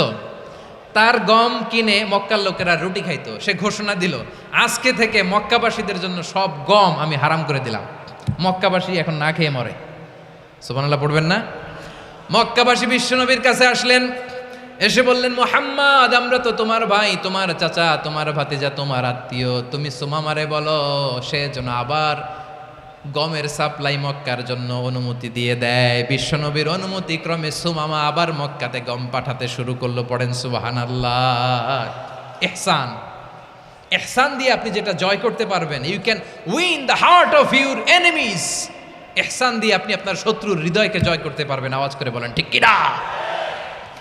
এজন্য আল্লাহ বললেন ওয়া আনফিকু ফি সাবিলিল্লাহি ওয়া লা তুলকু বিআইদিকুম ইলাত তাহলুকা ওয়া আহসিনু ইন্নাল্লাহা ইউহিব্বুল মুহসিনিন। তোমরা আল্লাহর রাস্তায় দান করবে আর নিজেরা নিজেদেরকে ধ্বংসের হাতে ঠেলে দিও না। তোমরা একে অপরের প্রতি ইহসান করবে, কারণ ইহসানকারীদেরকে আল্লাহ বড্ড ভালোবাসেন। সুবহানাল্লাহ পড়েন। আবার সূরা রহমানে আল্লাহ বললেন হাল জাযাউল ইহসানি ইল্লাল ইহসান ফাবিআইয়ি আলা, সবাই পড়েন ফাবিআইয়ি আলাই রাব্বিকুমা তুকাযযিবান। ইহসানের প্রতিদান হিসেবে ইহসানি হয়। বিশ্বনবী সুমামার প্রতি যেমন ইহসান করেছেন, সুমামাও ঠিক তেমন ইহসান ফিরিয়ে দিয়েছে। ঠিক কিনা বলেন? তাহলে 1 নম্বরে হচ্ছে আদ, ন্যায় বিচার। 2 নম্বরে সবাই বলেন ইহসান, সদাচরণ। ইহসান 2 ধরনের প্রিয় ভাইরা, ইহসান ফিল ইবাদা, ইহসান ফিল মুআমালা। ইহসান ফিল ইবাদা হচ্ছে একাগ্র অনুভবে ইবাদতে ডুব দেওয়া, এর নাম ইবাদতের ইহসান। সুবহানাল্লাহ পড়ে। বিশ্বনবী বলেন ইহসান মানে কি জানো নাকি? হাদিসে জিবরিলে সাইয়েদনা জিবরিল আলাইহিস সালাম বিশ্বনবীকে বললেন আখবিরনি আনিল ইহসান। নবী আমাদেরকে বলেন ইহসান মানে কি? বিশ্বনবী বললেন আনতা আবুদাল্লাহা কাআন্নাকা তারাহু ফাইন লাম তাকুন তারাহু ফাইন্নাহু ইয়ারাক। ইহসান মানে হলো এমন ভাবে তুমি আল্লাহর সামনে নিজেকে উজাড় করে ইবাদত করবে, তুমি ভাববে তুমি আল্লাহকে দেখতে পাচ্ছ। আর এটা যদি ভাবা তোমার জন্য কঠিন হয়ে যায়, অন্তত এতটুকু তুমি ভাববা যে আল্লাহ তোমাকে দেখতে পাচ্ছেন। ঠিক কিনা বলেন? ও আমার বীর চট্টলার ভাইয়েরা, কেউ যেটা দেখে না সেটা দেখে কে? এই বিশ্বাস হৃদয়ের মধ্যে আছে? নামাজে যখন দাঁড়ান এই ফিলিংসটা আনা যাবে? হ্যাঁ, এশার সালাত তো এখনো হয় নাই না? আলোচনা শেষে এশার সালাত এখানে অনুষ্ঠিত হবে, তাই না? আচ্ছা বলুন তো, আমরা এশার সালাত পর্যন্ত বেঁচে থাকবো এই গ্যারান্টি আছে কার কার? হাত তোলেন। কয়েকজন হাত তুলছে পেছনে, না বুঝে তুলে ফেলছে। এশা পর্যন্ত যে আমরা হায়াত পাবো কোনো গ্যারান্টি আছে? সবাই আওয়াজ করে বলেন গ্যারান্টি আছে? গ্যারান্টি নাই। এই জন্য বিষ্ণু ইসলাম বলেছে এমনভাবে নামাজে দাঁড়াও, ইবাদত করো, মনে করো হতে পারে এটাই আমার জীবনের শেষ নামাজ। Perform the Salah as if this is your last and final prayer. এমনভাবে সালাতে দাঁড়াও, ভাবো হতে পারে এটাই তোমার জীবনের শেষ নামাজ। এমনভাবে নামাজে দাঁড়াও, ভাবো এটাই শেষ নামাজ। তাহলে নামাজে একাগ্রতা বাড়ায় দিবে কে? ফলে ইবাদতের ইহসান আমাদের অর্জিত হবে। আর মুআমালাতে ইহসান হলো, বিশ্বনবী বলেন ইন্নাল্লাহা তাবারাকা ওয়া তাআলা কাতাবাল ইহসানা আলা কুল্লি শাই ফাইদা কাতালতুম ফাআহসিনুল কিতলা ওয়া ইযা যাবাহতুম ফাআহসিনুয যাবহা ওয়ালিয়ুহিদ্দা আহাদুকুম শাফরাতাহু ওয়ালিয়ুরিহ যাবিহাতাহু। ইহসান 2 ধরনের। আওয়াজ করে বলতে হবে কয় ধরনের? সবাই বলুন আওয়াজ করে, কয় ধরনের? একটা হচ্ছে ইহসান ফিল ইবাদা, ইবাদতে ইহসান। ইবাদতে ইহসান কি? একাগ্র অনুভব দিয়ে ইবাদত করা, মন প্রাণ দিয়ে ইবাদত করা। আর মুআমালাতে ইহসান কি? সব কাজে, দৈনন্দিন কাজে, কর্মে, সামাজিক অ্যাক্টিভিটিতে কোমলতা প্রদর্শন করা, অনুগ্রহের সাথে সবকিছু করা। আল্লাহ তাআলা ইন্নাল্লাহা তাবারাকা ওয়া তাআলা কাতাবাল ইহসানা আলা কুল্লি শাই, তিনি সব কিছুর ব্যাপারে ইহসানকে আবশ্যক করেছেন। সব কিছুতে মুমিনের সব কাজে ইহসানের পরশ থাকবে। ওয়া ইযা কাতালতুম ফাহসিনুল কিতলা, বিশ্বনবী বলেন তুমি যখন কাউকে হত্যা করো ইহসানের সাথে করো। সুবহানাল্লাহ পড়বেন না? যখন হত্যা করো তখনও ইহসানের সাথে। আচ্ছা হত্যা করবো আবার ইহসান আসবে করতে করে, তো মেরেই ফেলবো আমি। আল্লাহ, ও ভাই একজন খুন করেছে, খুনি, রাষ্ট্রীয় আইনে তার শাস্তি হয়েছে ডেথ পেনাল্টি, মৃত্যুদণ্ড। এখন মৃত্যুদণ্ড দেখে আপনি যেমনি মন চায় তেমনি মারবেন লোকটারে? ওর নাক কেটে ফেলতে পারবেন? ওর কান কাটতে পারবেন? ওর চোখ উপড়ে ফেলতে পারবেন আপনি? যেমন মন চায় তার অঙ্গহানি করা যাবে না। ইহসানের সাথে তাকে হত্যা করো। সুবহানাল্লাহ, this is Islam, this is the true essence of Islam. ওয়া ইযা যাবাহতুম ফাহসিনুয যাবহা, যখন জবাই করবে তখনও ইহসানের সাথে জবাই করো। করব জবাই, ওইখানেও নাকি ইহসান। আচ্ছা কুরবানির দিন আমরা পশুগুলোরে কি করি বলেন সবাই আওয়াজ করে? জবাই। জবাই মানে তো এটার মেরেই ফেলতেছি, একটু পরে তো টুকরো টুকরো করে গোশতগুলো খাবো, এটা তো খাবো, এটা তো মেরেই ফেলবে। বিষ্ণু বলে না, জবাইয়ের মধ্যেও মুমিনের জবের ভেতরেও ইহসানের পরশ থাকা চাই। যখন জবাই করবে প্রাণীটাকে হাত পা টাইট করে বেঁধে নাও, ছুরিটাকে শার্পেন করে নাও, ধারালো করে নাও, যাতে অল্প সময়ে জবাইটা হয়ে যায়, প্রাণীটা যাতে কম কষ্ট পায়। সুবহানাল্লাহ পড়ে। দিস ইজ কল্ড ইহসান। ইহসান আল্লাহ তাআলা যেমনি আদলের আদেশ করেছেন, ন্যায় বিচার, জাস্টিস এনশিওর করতে বলেছেন, সমাজে ইহসানের ব্যবহার, ইহসানের অনুশীলন তিনি করতে বলেছেন। এজন্য মুমিনের প্রতিটি কাজে, আমার চট্টগ্রামের ভাইয়েরা আমার দিকে তাকান, খেয়াল করে শুনুন, মুমিন জীবনের প্রতিটি কাজে ইহসানের পরশ থাকা চাই। আমরা যেন আমাদের পরিবারের প্রতি ইহসান করি, আমরা যেন আমাদের কর্মচারীদের প্রতি ইহসান করি, আমরা যেন আমাদের কলিগদের প্রতি ইহসান করি, আমরা যেন আমাদের ভাইদের প্রতি ইহসান করি। মুমিন জীবনের প্রতি কাজে ইহসানের পরশ থাকার দরকার আছে না নাই? কথা বুঝতে পেরেছেন? তাহলে আল্লাহ তাআলার 3টা আদেশ ছিল, কয়টা গেল? ভুলে গেছে, ভুলে গেছে চট্টগ্রাম। 3টা আদেশের মধ্যে কয়টা বললাম?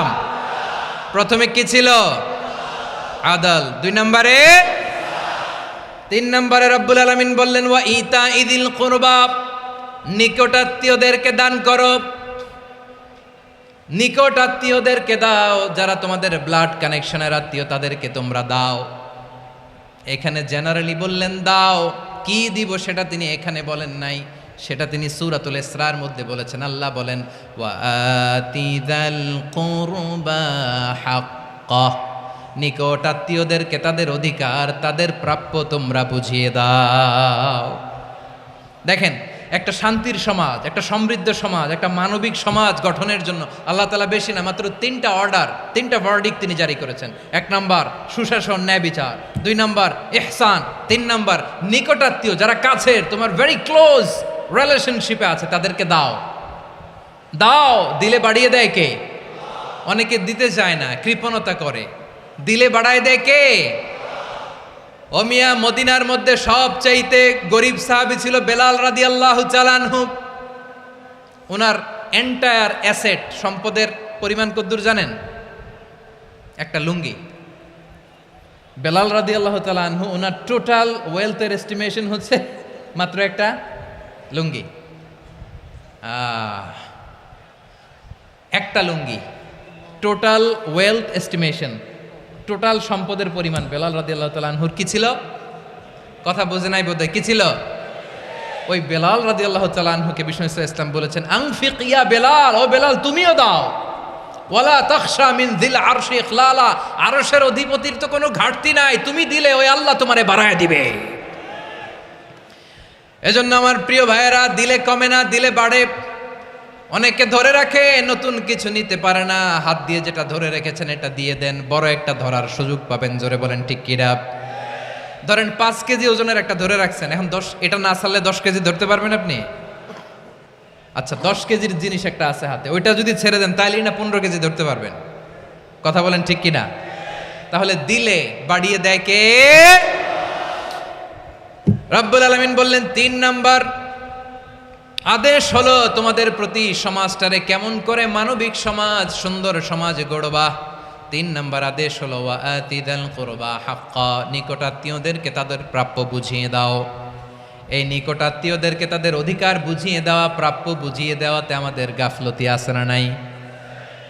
চট্টগ্রামে নাই? মাশাআল্লাহ আছে, আছে। অনেকে দেখবেন অনেক আল্লাহওয়ালা তাহাজ্জুদ গুজার, সেজদা দিতে দিতে কপালে কালো দাগ ফেলে দিছে, সে তার বোনের হকটা আদায় করে নাই। আছে না নাই? হ্যাঁ, এখানেও আছে।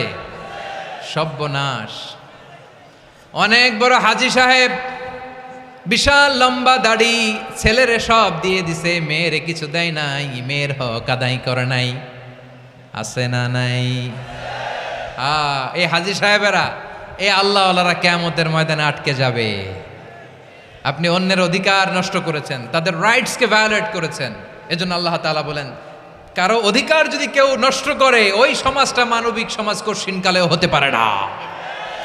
এজন্য 3 নম্বর আল্লাহ বললেন ওয়া ইতা ইদিল কুরবা, নিকটাত্মীয়দেরকে দাও।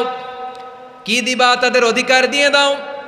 বোনের অধিকার বুঝিয়ে দাও, মেয়ের অধিকার বুঝিয়ে দাও, ফুফুর অধিকার বুঝিয়ে দাও। দেখবেন অনেক মায়েরা ছেলের পাতে মুরগির রান দেয়, মেয়ের পাতে দেয় মুরগির ঠ্যাং। এরকম আছে না নাই? ছেলেরা কি দেয়? মুরগির। মেয়ের পাতে কি দেয়? তো মেয়ের কি মুরগির রান খেতে মনে চায় না? মনে চায় না? এমনটা করা যাবে না। নিকটাত্মীয়দেরকে অধিকার দিয়ে দাও, নিকটাত্মীয়ের সাথে সুসম্পর্ক রাখো। আদেশটা কার?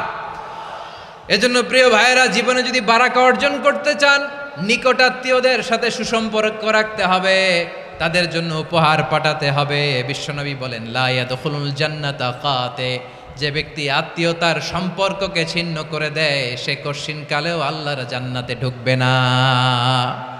আপনি কি এটারে সহজ হাদিস মনে করছেন? এটা সহজ কথা? আপনি ভাবছেন আপনার নামাজ আপনারে বাঁচাতে পারবে, আপনার রোজা বাঁচাতে পারবে, আপনার তাহাজ্জুদ আপনারে বাঁচাতে পারবে? আপনি অধিকার নষ্ট করলে কিছুই আপনারে বাঁচাতে পারবে না। এজন্য নিকট আত্মীয়দেরকে দিতে হবে বেশি বেশি। বিশ্বনবী বলেন, ইন্না সাদাকাতা আলাল মিসকিনি সাদাকা ওয়া আলা যির রাহিমি ইসনাতান সাদাকাতুন ওয়া সিলা। মিসকিন রে দান করলে শুধু দানের সওয়াব হয়, নিকট আত্মীয়কে দান করলে দুইটার সওয়াব হয়, সাদাকার সওয়াব হয়, আবার আত্মীয়তার বন্ধন অটুট রাখার সওয়াব হয়ে যায়। আবার বিশ্বনবী বললেন, মান সাররাহু আইয়ুবসাতা লাহু ফি রিজকিহি ওয়া ইউনসা লাহু ফি আসারিহি ফালইয়াসিল রাহিমা। যে ব্যক্তি তার রিজিকের প্রশস্ততা চায় আর হায়াতে বরকত চায়, সে যেন তার আত্মীয়ের সাথে সুসম্পর্ক রাখে। আমার প্রিয় চট্টলার ভাইয়েরা, আমাদের রিজিক বাড়ুক, এটা আমরা চাই কি চাই না? সবাই চান? হ্যাঁ, আমাদের রিজিকে প্রশস্ততা আসুক, চাই কি চাই না? আমাদের হায়াতে বরকত আসুক, আমরা চাই কি চাই না? এই দুইটা যদি চান তাহলে নিকট আত্মীয়দের সাথে সুসম্পর্ক রাখবেন, পারবেন? তাহলে সমাজটারে মানবিক সমাজ বানায় দিবে কে? তিনটা আদেশ চলে গেল। কয়টা? আওয়াজ করে বলেন। 1 নম্বরে কি ছিল? 2 নম্বরে, 3 নম্বরে নিকট আত্মীয়দেরকে দান। আপনাদেরকে আরো শোনার আগ্রহ আছে? আপনাদের মনোযোগ আছে না গেছে? কষ্ট হচ্ছে না? মাশাআল্লাহ, মাশাআল্লাহ। তাকবীর পড়ুন, লিল্লাহে তাকবীর।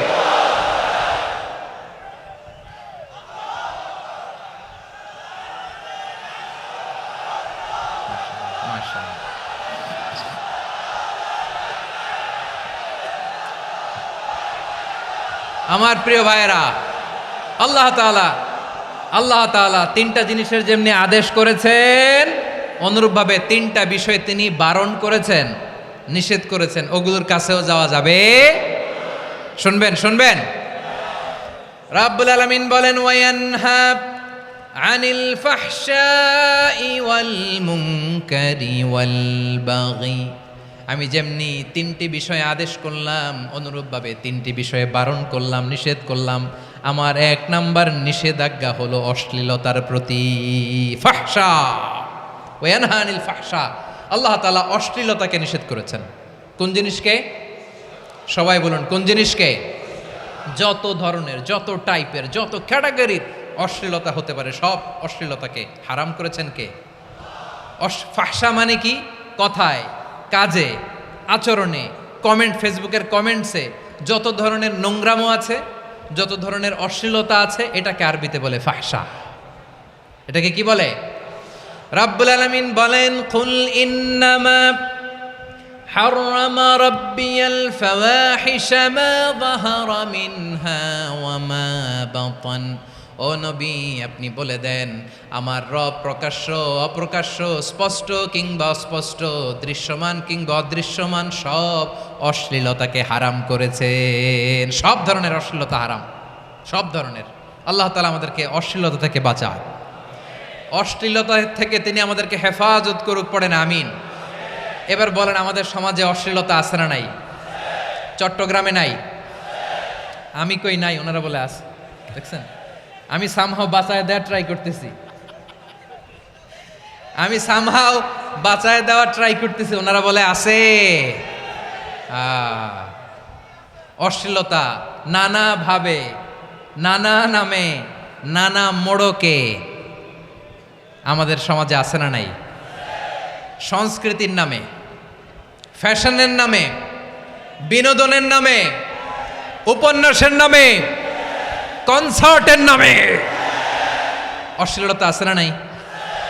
আপনি দেখেছেন কনসার্টগুলোর অবস্থা? এই যে আতিফ আসলাম যে আসছে আমাদের দেশে, তারপর কে কে আসছে, আমাদের তরুণ তরুণীরা, আমাদের যুবক যুবতীরা, আমাদের জেনজিরা, কি অবস্থা ওইখানে? হ্যাঁ, কি অবস্থা? কে বাঁচাবে ওদের? কে রক্ষা করবে ওদের ইমানের, ওদের চরিত্রের হেফাজতের গ্যারান্টি কে দিবে? কনসার্টের নামে অশ্লীলতা আছে না নাই? ছেলে মেয়ে একে অপরকে জড়ায় ধরতেছে, একে অপরকে চুমু খাচ্ছে, প্রকাশ্যে, দিবালোকে, গণমানুষের সামনে। আল্লাহ তাআলা এই অশ্লীলতা থেকে আমাদেরকে বেঁচে থাকতে বলেছেন। বেঁচে থাকতে বলেছেন। রূপালী জগতের নামে অশ্লীলতা আছে না নাই? এই টার্মটা আপনারা জানেন না? রূপালী জগৎ কি জগৎ? আসলে কি রূপালী জগৎ না অন্ধকার জগৎ? আমার বোনেরা, আপনাদেরকে যে কি বলে তারা বুঝায়, রূপালী জগৎ শুনেই আপনি ভরকে যাবেন না। রূপালী জগতে যে নারী যত বেশি উলঙ্গ সে নাকি তত বেশি সাহসী।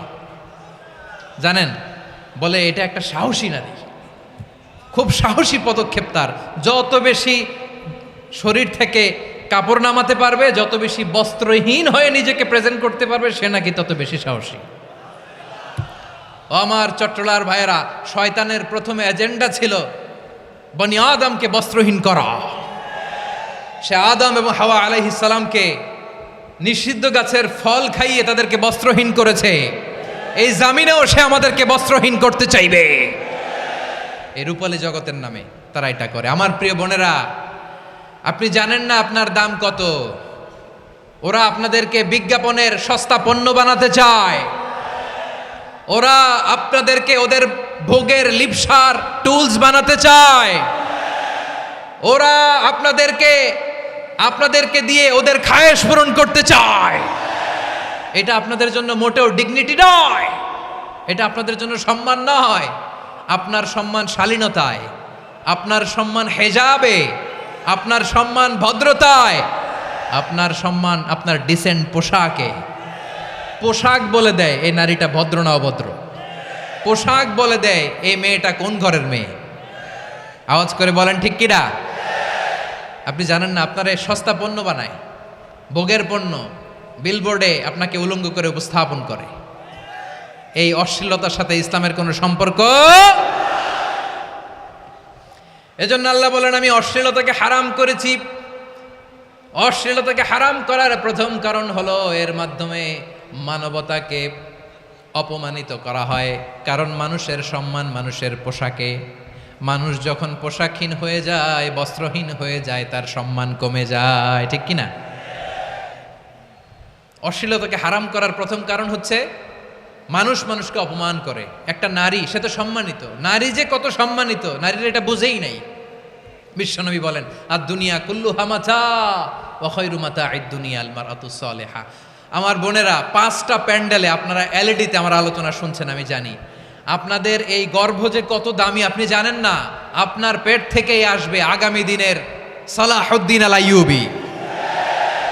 আপনার পেট থেকেই আসবে অনাগত দিনের ইমাম মাহদী আল মুনতাজার। আপনার পেট থেকেই আসবে অনাগত দিনের ফয়সাল, ওয়াসিম, মুগ্ধ, আবু সাইদের মতো বীর যোদ্ধা।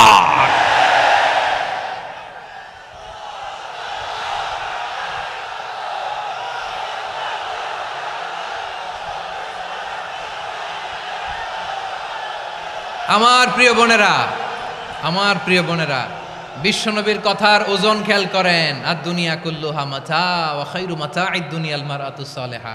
দুনিয়ার সবকিছুই অ্যাসেট, এর মধ্যে সবচেয়ে দামি অ্যাসেট নেককার নারী।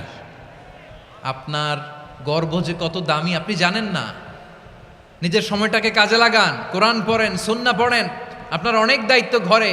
You are the MD of your family. একটা family it's a very big institution. পরিবার একটা অনেক বড় প্রতিষ্ঠান। And you are the MD of your institution. আপনি এই পরিবারের MD, managing director of your family. এখানে আপনার কত দায়িত্ব। আপনি ছেলেমেয়েদেরকে তারবিয়া করবেন।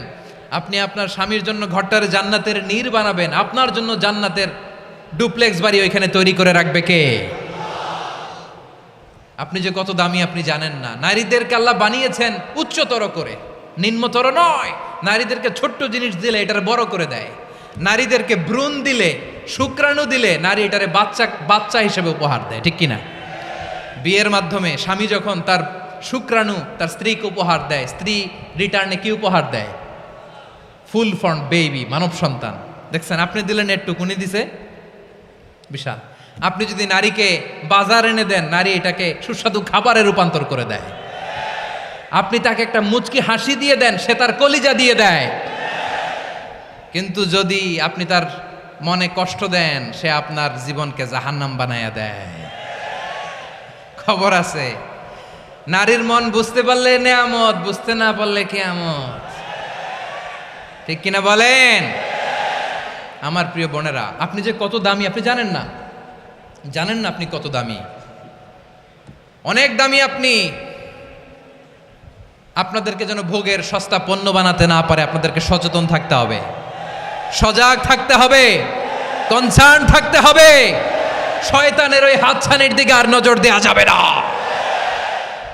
তাহলে কেন আল্লাহ তাআলা এই ফাহশা অশ্লীলতাকে হারাম করলেন? 1 নাম্বার, এতে হিউম্যান ডিগনিটি কমে। 2 নাম্বার, এতে মানুষের অধিকার নষ্ট হয়। আপনি বিয়ে করেছেন এরে, পরকিয়া করেন ওর সাথে, এরকম আছে না নাই? স্ত্রীর অধিকার নষ্ট করেছেন। আপনি বিবাহ সম্পর্কে আবদ্ধ হয়েছেন তার সাথে, আপনি পরকিয়া করেন ওই ছেলের সাথে, আপনি আপনার হাজবেন্ডের সাথে বিট্রে করেছেন। এজন্য আল্লাহ অশ্লীলতাকে হারাম করেছেন। অশ্লীলতাকে হারাম করার আরেকটা কারণ হচ্ছে আল্লাহ তাআলা এই হিউম্যান জেনারেশনকে এটাকে প্রিজার্ভ করতে চায়। হিফজুন নাসল, এটা মাকাসিদুশ শরিয়ার অনেক গুরুত্বপূর্ণ একটা মাকাসিদ, অনেক গুরুত্বপূর্ণ। আপনার নাসাল, আপনার জেনারেশনকে সংরক্ষণ করা। এই যে আসতেছে ফেব্রুয়ারি, কত ফেব্রুয়ারি জানো? এটা কি বিশ্ব ভালোবাসা দিবস? হ্যাঁ, কি দিবস?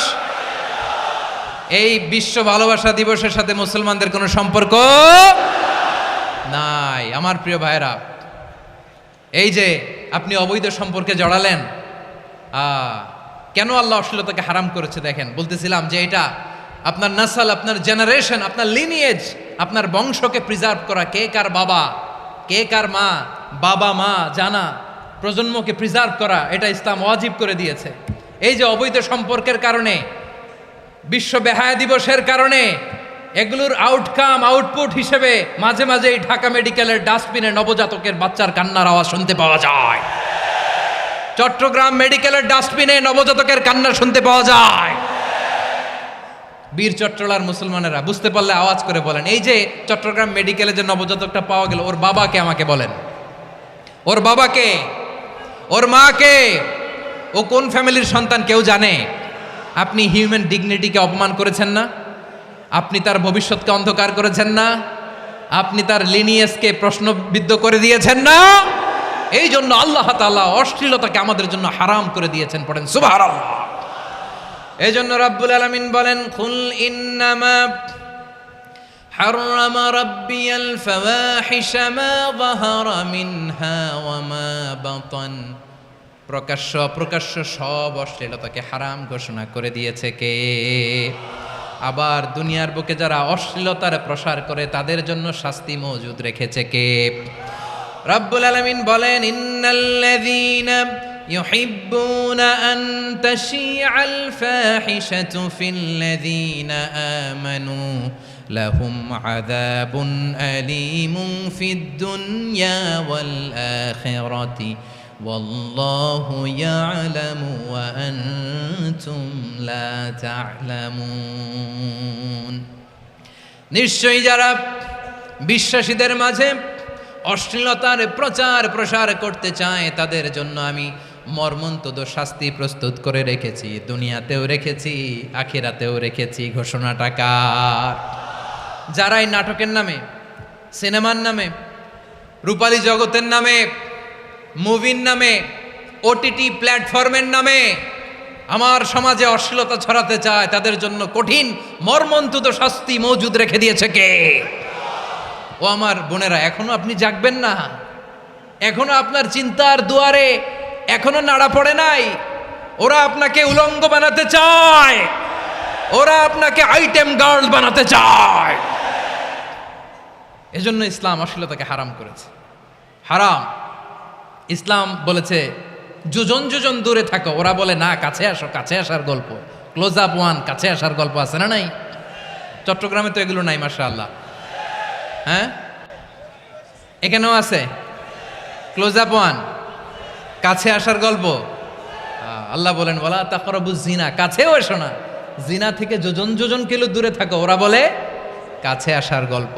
আমার বীর চট্টলার ভাইয়েরা, কাছে আসতে হলে আমরা কোরআনের কাছে আসব, কাছে আসতে হলে নবীর কাছে আসব, কাছে আসার গল্প হবে আমার রবের কাছে আসার গল্প। চিল্লায় বলো ঠিক কিনা?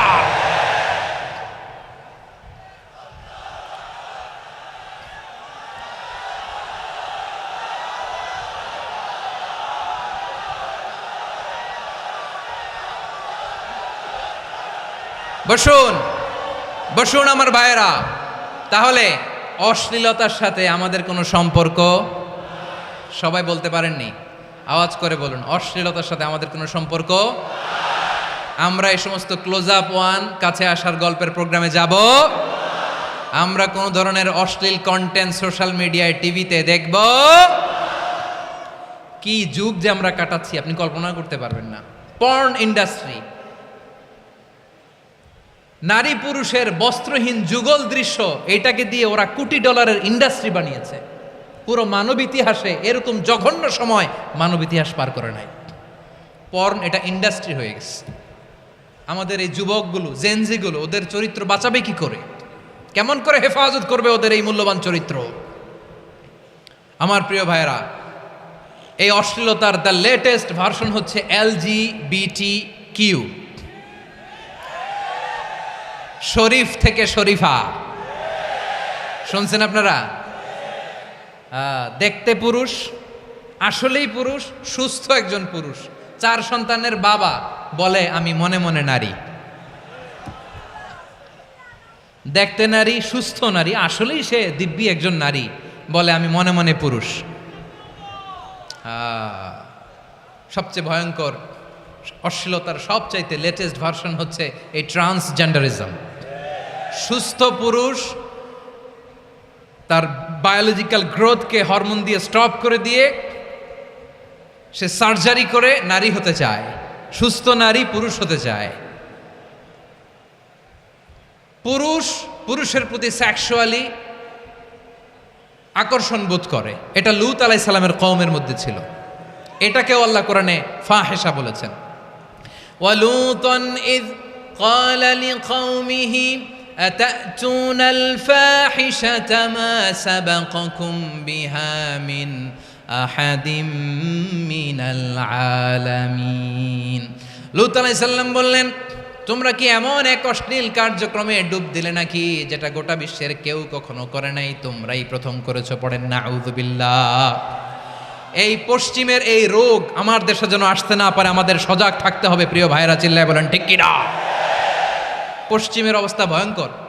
পাশ্চাত্যে আমি যুক্তরাষ্ট্রে ছিলাম অনেকদিন, কয়েক মাস, বিভিন্ন স্টেটে ঘুরেছি। গার্ডিয়ানরা উদ্বিগ্ন, ছেলে মেয়েদেরকে, ছোট্ট ছেলে মেয়ে, ওদেরকে জিজ্ঞেস করে, তুমি how do you feel right now inside your self, তুমি ভিতরে ভিতরে কেমন ফিল করো, তোমার কি ছেলে ছেলে লাগে না মেয়ে মেয়ে লাগে? আচ্ছা বলেন, এই ছোট্ট বাচ্চাটা ওকে এগুলো জেন্ডার অ্যাসাইনমেন্ট বলতে এগুলো কিছু বুঝে? এইভাবে মিসগাইড করা হচ্ছে। কৌতূহল বশত ছোট্ট ছেলে যদি বলে আমার তো মেয়ে মেয়ে লাগে, তখন বলে যে না তুমি মেয়ে, ছেলে না। মা বাবা বাধা দিলে ওকে আলাদা গভর্নমেন্ট হাউসে নিয়ে যায়।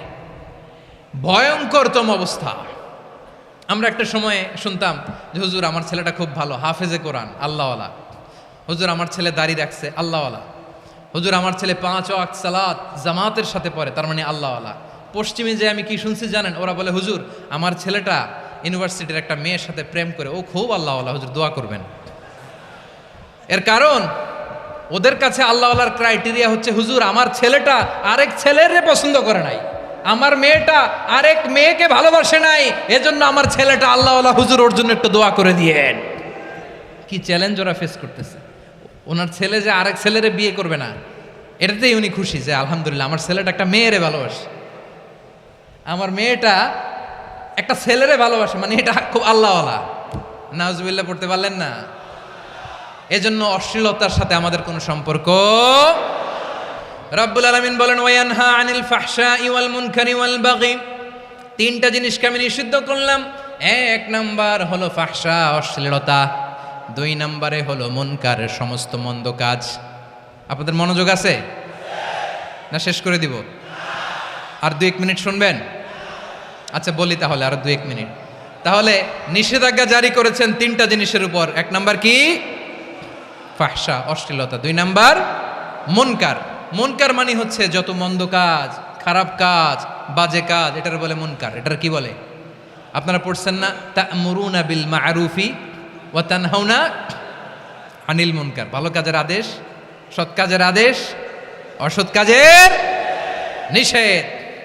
মুনকার, মুনকার হচ্ছে মানুষের স্বাভাবিক বিবেকবোধ যেটাকে খারাপ বলে, ওইটাই মুনকার।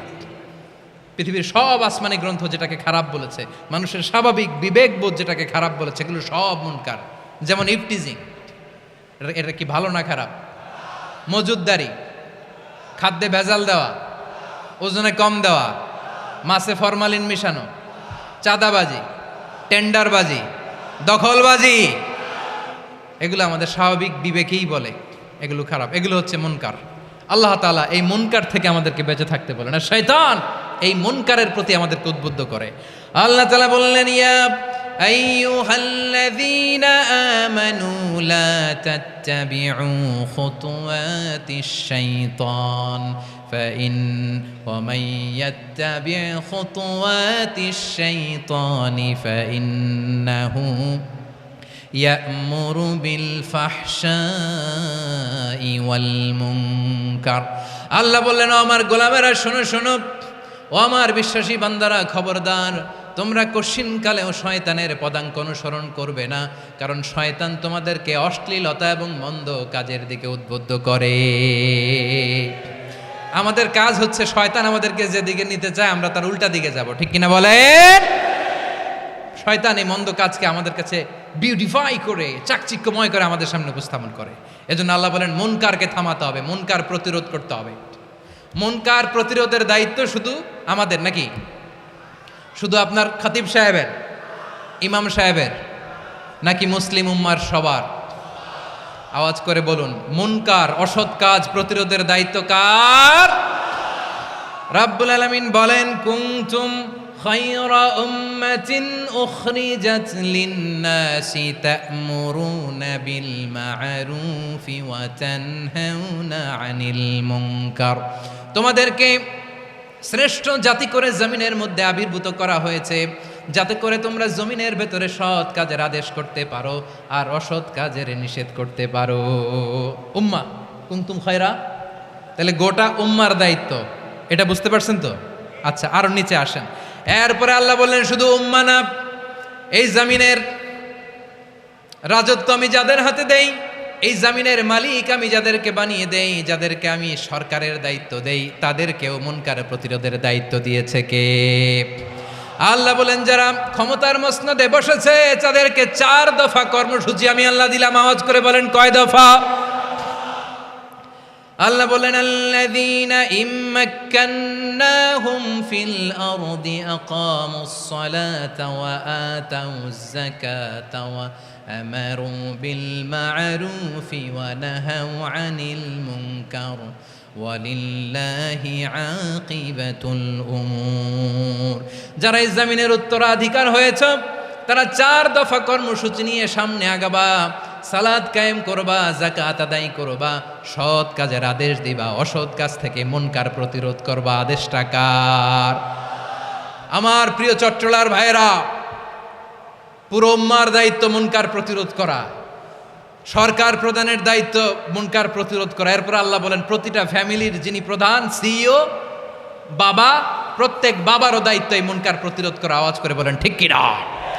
যেমনটি সাইয়েদনা লুকমান আলাইহিস সালাম ওনার কলিজার টুকরা সন্তানকে আদেশ করেছেন, ইয়া বুনাইয়া আকিমিস সালাতা ওয়া'মুর বিল মা'রুফি ওয়ানহা আনিল মুনকার। পড়েন সুবহানাল্লাহ। বাবা ছেলেকে সবক দিচ্ছে। কে সবক দিচ্ছে? কাকে? লুকমান আলাইহিস সালাম ছেলেকে বলতেছে, ওরে আমার কলিজার টুকরা সন্তান, ওরে আমার বাছা, নামাজ কায়েম করবা, সৎ কাজের আদেশ দিবা, আর মুনকার প্রতিরোধ করবা, অসৎ কাজ, সমাজ থেকে খারাপ কাজকে ঝেঁটে বিদায় করে দিবা। তাহলে দেখেন, আমি স্টেপ বাই স্টেপ নামলাম। পুরা উম্মার দায়িত্ব, জমিনের উত্তরাধিকারী আল্লাহ যাদেরকে বানিয়েছেন সরকার, তাদের দায়িত্ব, প্রতিটি ফ্যামিলির প্রধানের দায়িত্ব। এরপরে বিশ্বনবী বলেন, সচেতন প্রতিটি মুসলিমের দায়িত্ব সমাজ থেকে মুনকারকে উৎখাত করা। বিশ্বনবী বলেছেন, মান রাআ মিনকুম মুনকারান ফালিয়ুগাইয়িরহু বিয়াদিহি ফাইন লাম ইয়াস্তাতি ফাবিলিসানিহি ওয়া ইন লাম ইয়াস্তাতি ফাবিকলবিহি ওয়া যালিকা আযআফুল ঈমান। সমাজে যে মুনকার দেখবে, খারাপ কাজ দেখবে, সে যেন হাত দিয়ে সেটাকে থামায়। কি দিয়ে? আপনাদের তো হাত নাই না? হাত আছে, হাত আছে। ওরা যেই হাত দিয়ে অন্যায় করে ওইটা প্রতিরোধের জন্য আমাদেরও হাত আছে না নাই? থামাতে হবে। থামাতে হবে।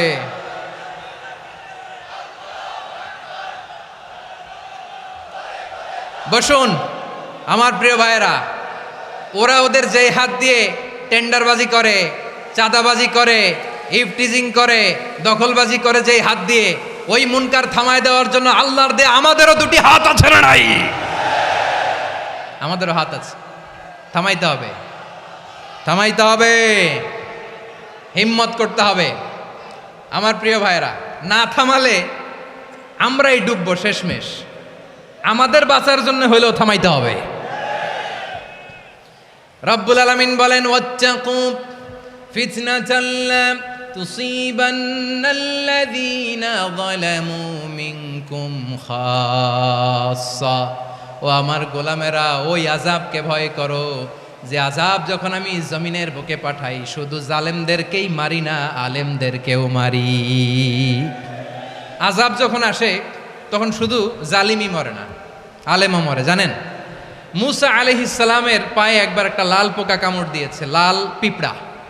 লাল পিঁপড়া কামড় দিলে খুব আরাম লাগে না? কি লাগে? হ্যাঁ, জলে না? লাল একটা পিঁপড়া কামড় দিছে, তো উনি রেগে মেগে পাশি দেখে লাল পিঁপড়ার বাসা, পা দিয়ে ডলে মুছে সবগুলো পিঁপড়া মেরে ফেলছে। এই ঘটনাটা আল্লাহ ঘটিয়েছেন এজন্য। মুসা আলাইহিস সালাম ছিলেন কালিমুল্লাহ, সরাসরি আল্লাহর সাথে কথা বলতেন।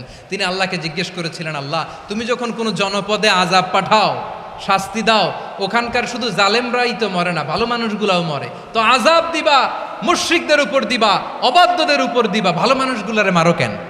আল্লাহ বললেন, মুসা তোমার যে কামড় দিছিল পায়ের মধ্যে পিঁপড়া, কয়টা পিঁপড়া? জোরে বলেন। একটা পিঁপড়া, তো সবগুলারে মারলা কেন? রেগে মেগে পুরো পিঁপড়ার বাসা ভেঙে ম্যাসাকার করলা কেন?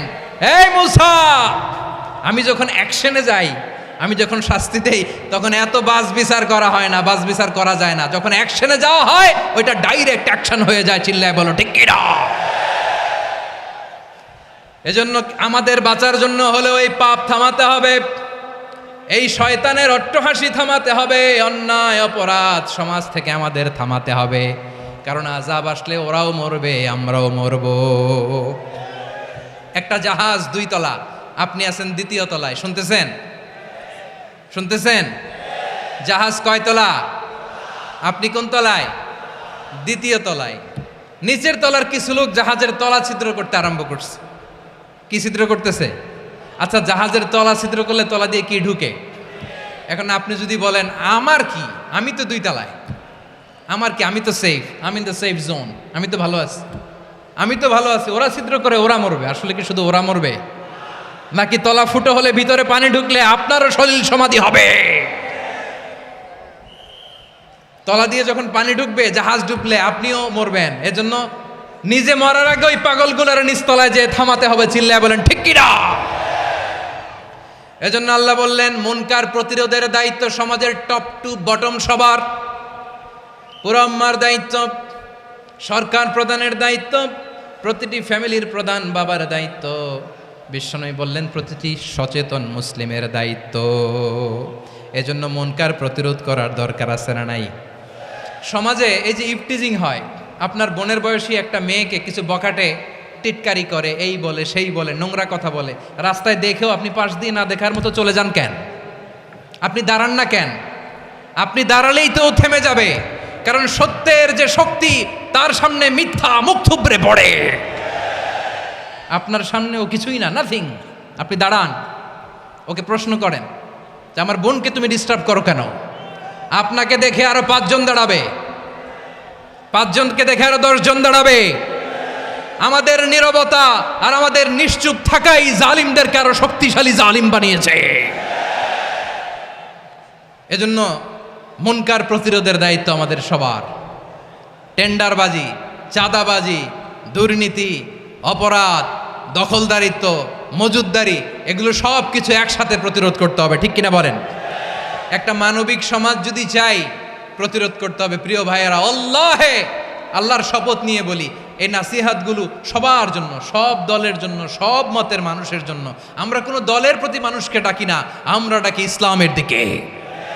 সব দলের, সব মতের সব মানুষদেরকে আমরা আহ্বান জানাই, আসুন আমরা একটা সুন্দর সমাজ বিনির্মাণ করি।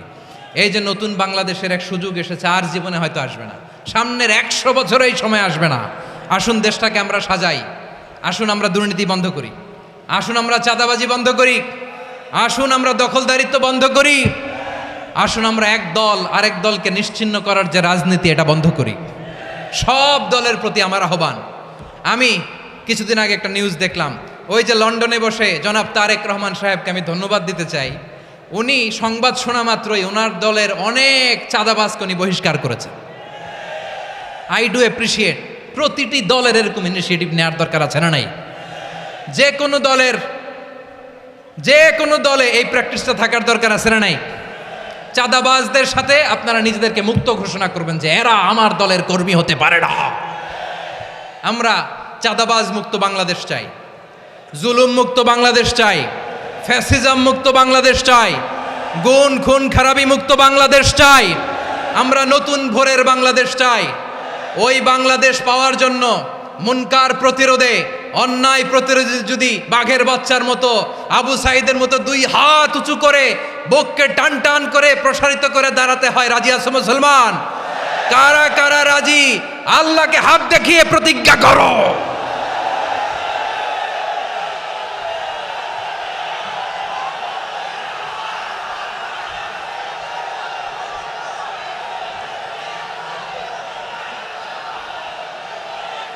আমার প্রিয় ভাইয়েরা, বসুন বসুন আমার ভাইয়েরা।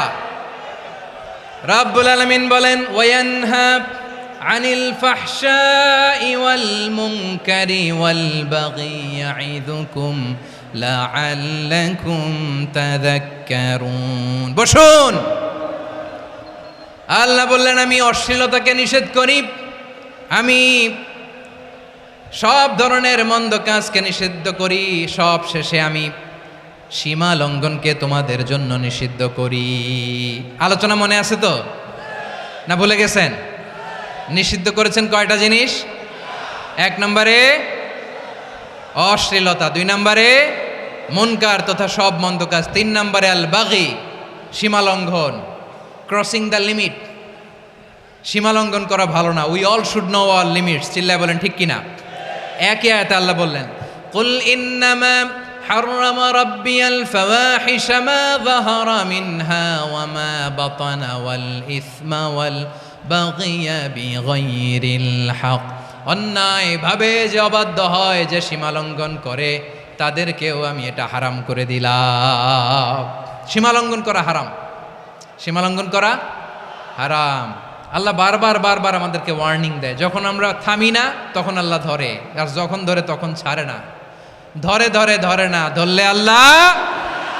ফেরাউনকে কিন্তু হুট করে ধরে নাই, আপনারা জানেন 9 বার ওয়ার্নিং দিয়েছে। ফেরাউনকে আল্লাহ তাআলা ওয়ার্নিং দিয়েছিল কয়বার? বীর চট্টলার বীর সেনানীরা আওয়াজ করে বলেন, ফেরাউনকে ধরার আগে ওয়ার্নিং দেওয়া হয়েছিল কয়টা? রাব্বুল আলামিন বলেন, ওয়ালাকাদ আতাইনা মূসা 9 আয়াতিন বাইয়িনাত। 9টা মুআজিজা দেখিয়েছি। 1 2 3 বারবার এইভাবে রিমাইন্ডার, ওইভাবে রিমাইন্ডার, এইভাবে নসিহাত, ওইভাবে দাওয়া। ফাকুলা লাহু কাওলান লাইয়িনা, নরম করে বলো, সফট করে বলো, যত ওয়ে হতে পারে দাওয়া মেথোডোলজির। মূসা আলাইহিস সালামের সব অ্যাপ্লাই শেষ। 10ম বারে যে আল্লাহ ধরছে, 10ম বারে যে ধরেছে। এজন্য আল্লাহ বলেন, আমি সীমালঙ্ঘনকে পছন্দ করি না। কোরআনের অন্য আয়াতে বাগীকে বলা হয়েছে আল ইতিদা। সীমালঙ্ঘন যারা করে তাদেরকে আল্লাহ বলেছেন মুতাদিন। ওয়াকাতিলু ফি সাবিলিল্লাহিল্লাযীনা ইউকাতিলুনাকুম ওয়ালা তা'তাদু ইন্নাল্লাহা লা ইউহিব্বুল মুতাদিন। আমি সীমালঙ্ঘনকারীদেরকে কোশ্চিনকালেও পছন্দ করি না। আমরা যেন সীমালঙ্ঘন না করি। রাজি আছেন তো? যে কোনো ক্ষেত্রে এবাদতে যেন সীমালঙ্ঘন না করি। অনেকে আমরা এবাদতে সীমালঙ্ঘন করে ফেলি। বিশ্বনবী সাল্লাল্লাহু আলাইহি ওয়াসাল্লাম যেটা শিখিয়েছেন, এর বাইরে যে অতিরিক্ত বুজুর্গ হতে চায়, এরকম আছে না নাই? করা যাবে না, কোনো ক্ষেত্রেই সীমালঙ্ঘন করা যাবে, এমনকি যুদ্ধক্ষেত্রেও না। বিশ্বনবী সাল্লাল্লাহু আলাইহি ওয়াসাল্লাম বলেন, খবরদার যুদ্ধক্ষেত্রেও সীমালঙ্ঘন করো না। কি সুন্দর ইসলাম আমরা পেয়েছি। বিশ্বনবী বলেন, খবরদার যুদ্ধের ময়দানে কোনো নারীর গায়ে হাত তোলো না, কোনো শিশুর গায়ে হাত তোলো না, কোনো গবাদি পশু হত্যা করো না, কোনো শস্যক্ষেত্র ধ্বংস করো না, এবাদতরত অন্য ধর্মের কোনো সন্ন্যাসীর গায়ে হাত তুলো না, বলেন সুবহানাল্লাহ। তাহলে আমরা সীমালঙ্ঘন করতে পারবো। প্রিয় ভাইয়েরা, একটা সুখী, সমৃদ্ধ, শান্তির সমাজ, মানবিক সমাজ যদি আমরা গঠন করতে চাই, আমাদের আল্লাহর দেয়া কয়টা আদেশ মানতে হবে বলেন দেখি? সবাই বলেন কয়টা? আর বেঁচে থাকতে হবে কয়টা জিনিস থেকে? আওয়াজ করে বলেন কয়টা? আচ্ছা, আদেশ নাম্বার 1 কি ছিল বলেন? আল্লাহর আদেশ কি? 1 নাম্বার আদাল, ন্যায়পরায়ণতা। আমরা সুবিচার, সুশাসন, ন্যায় বিচার চাই কি চাই না? 2 নম্বরে কি ছিল? মাশাআল্লাহ, আওয়াজ করে বলেন 2 নম্বরে কি ছিল? ইহসান, আমরা যেন সবার প্রতি দয়া পরবশ হই, ইহসান করি। 3 নম্বরে কি ছিল?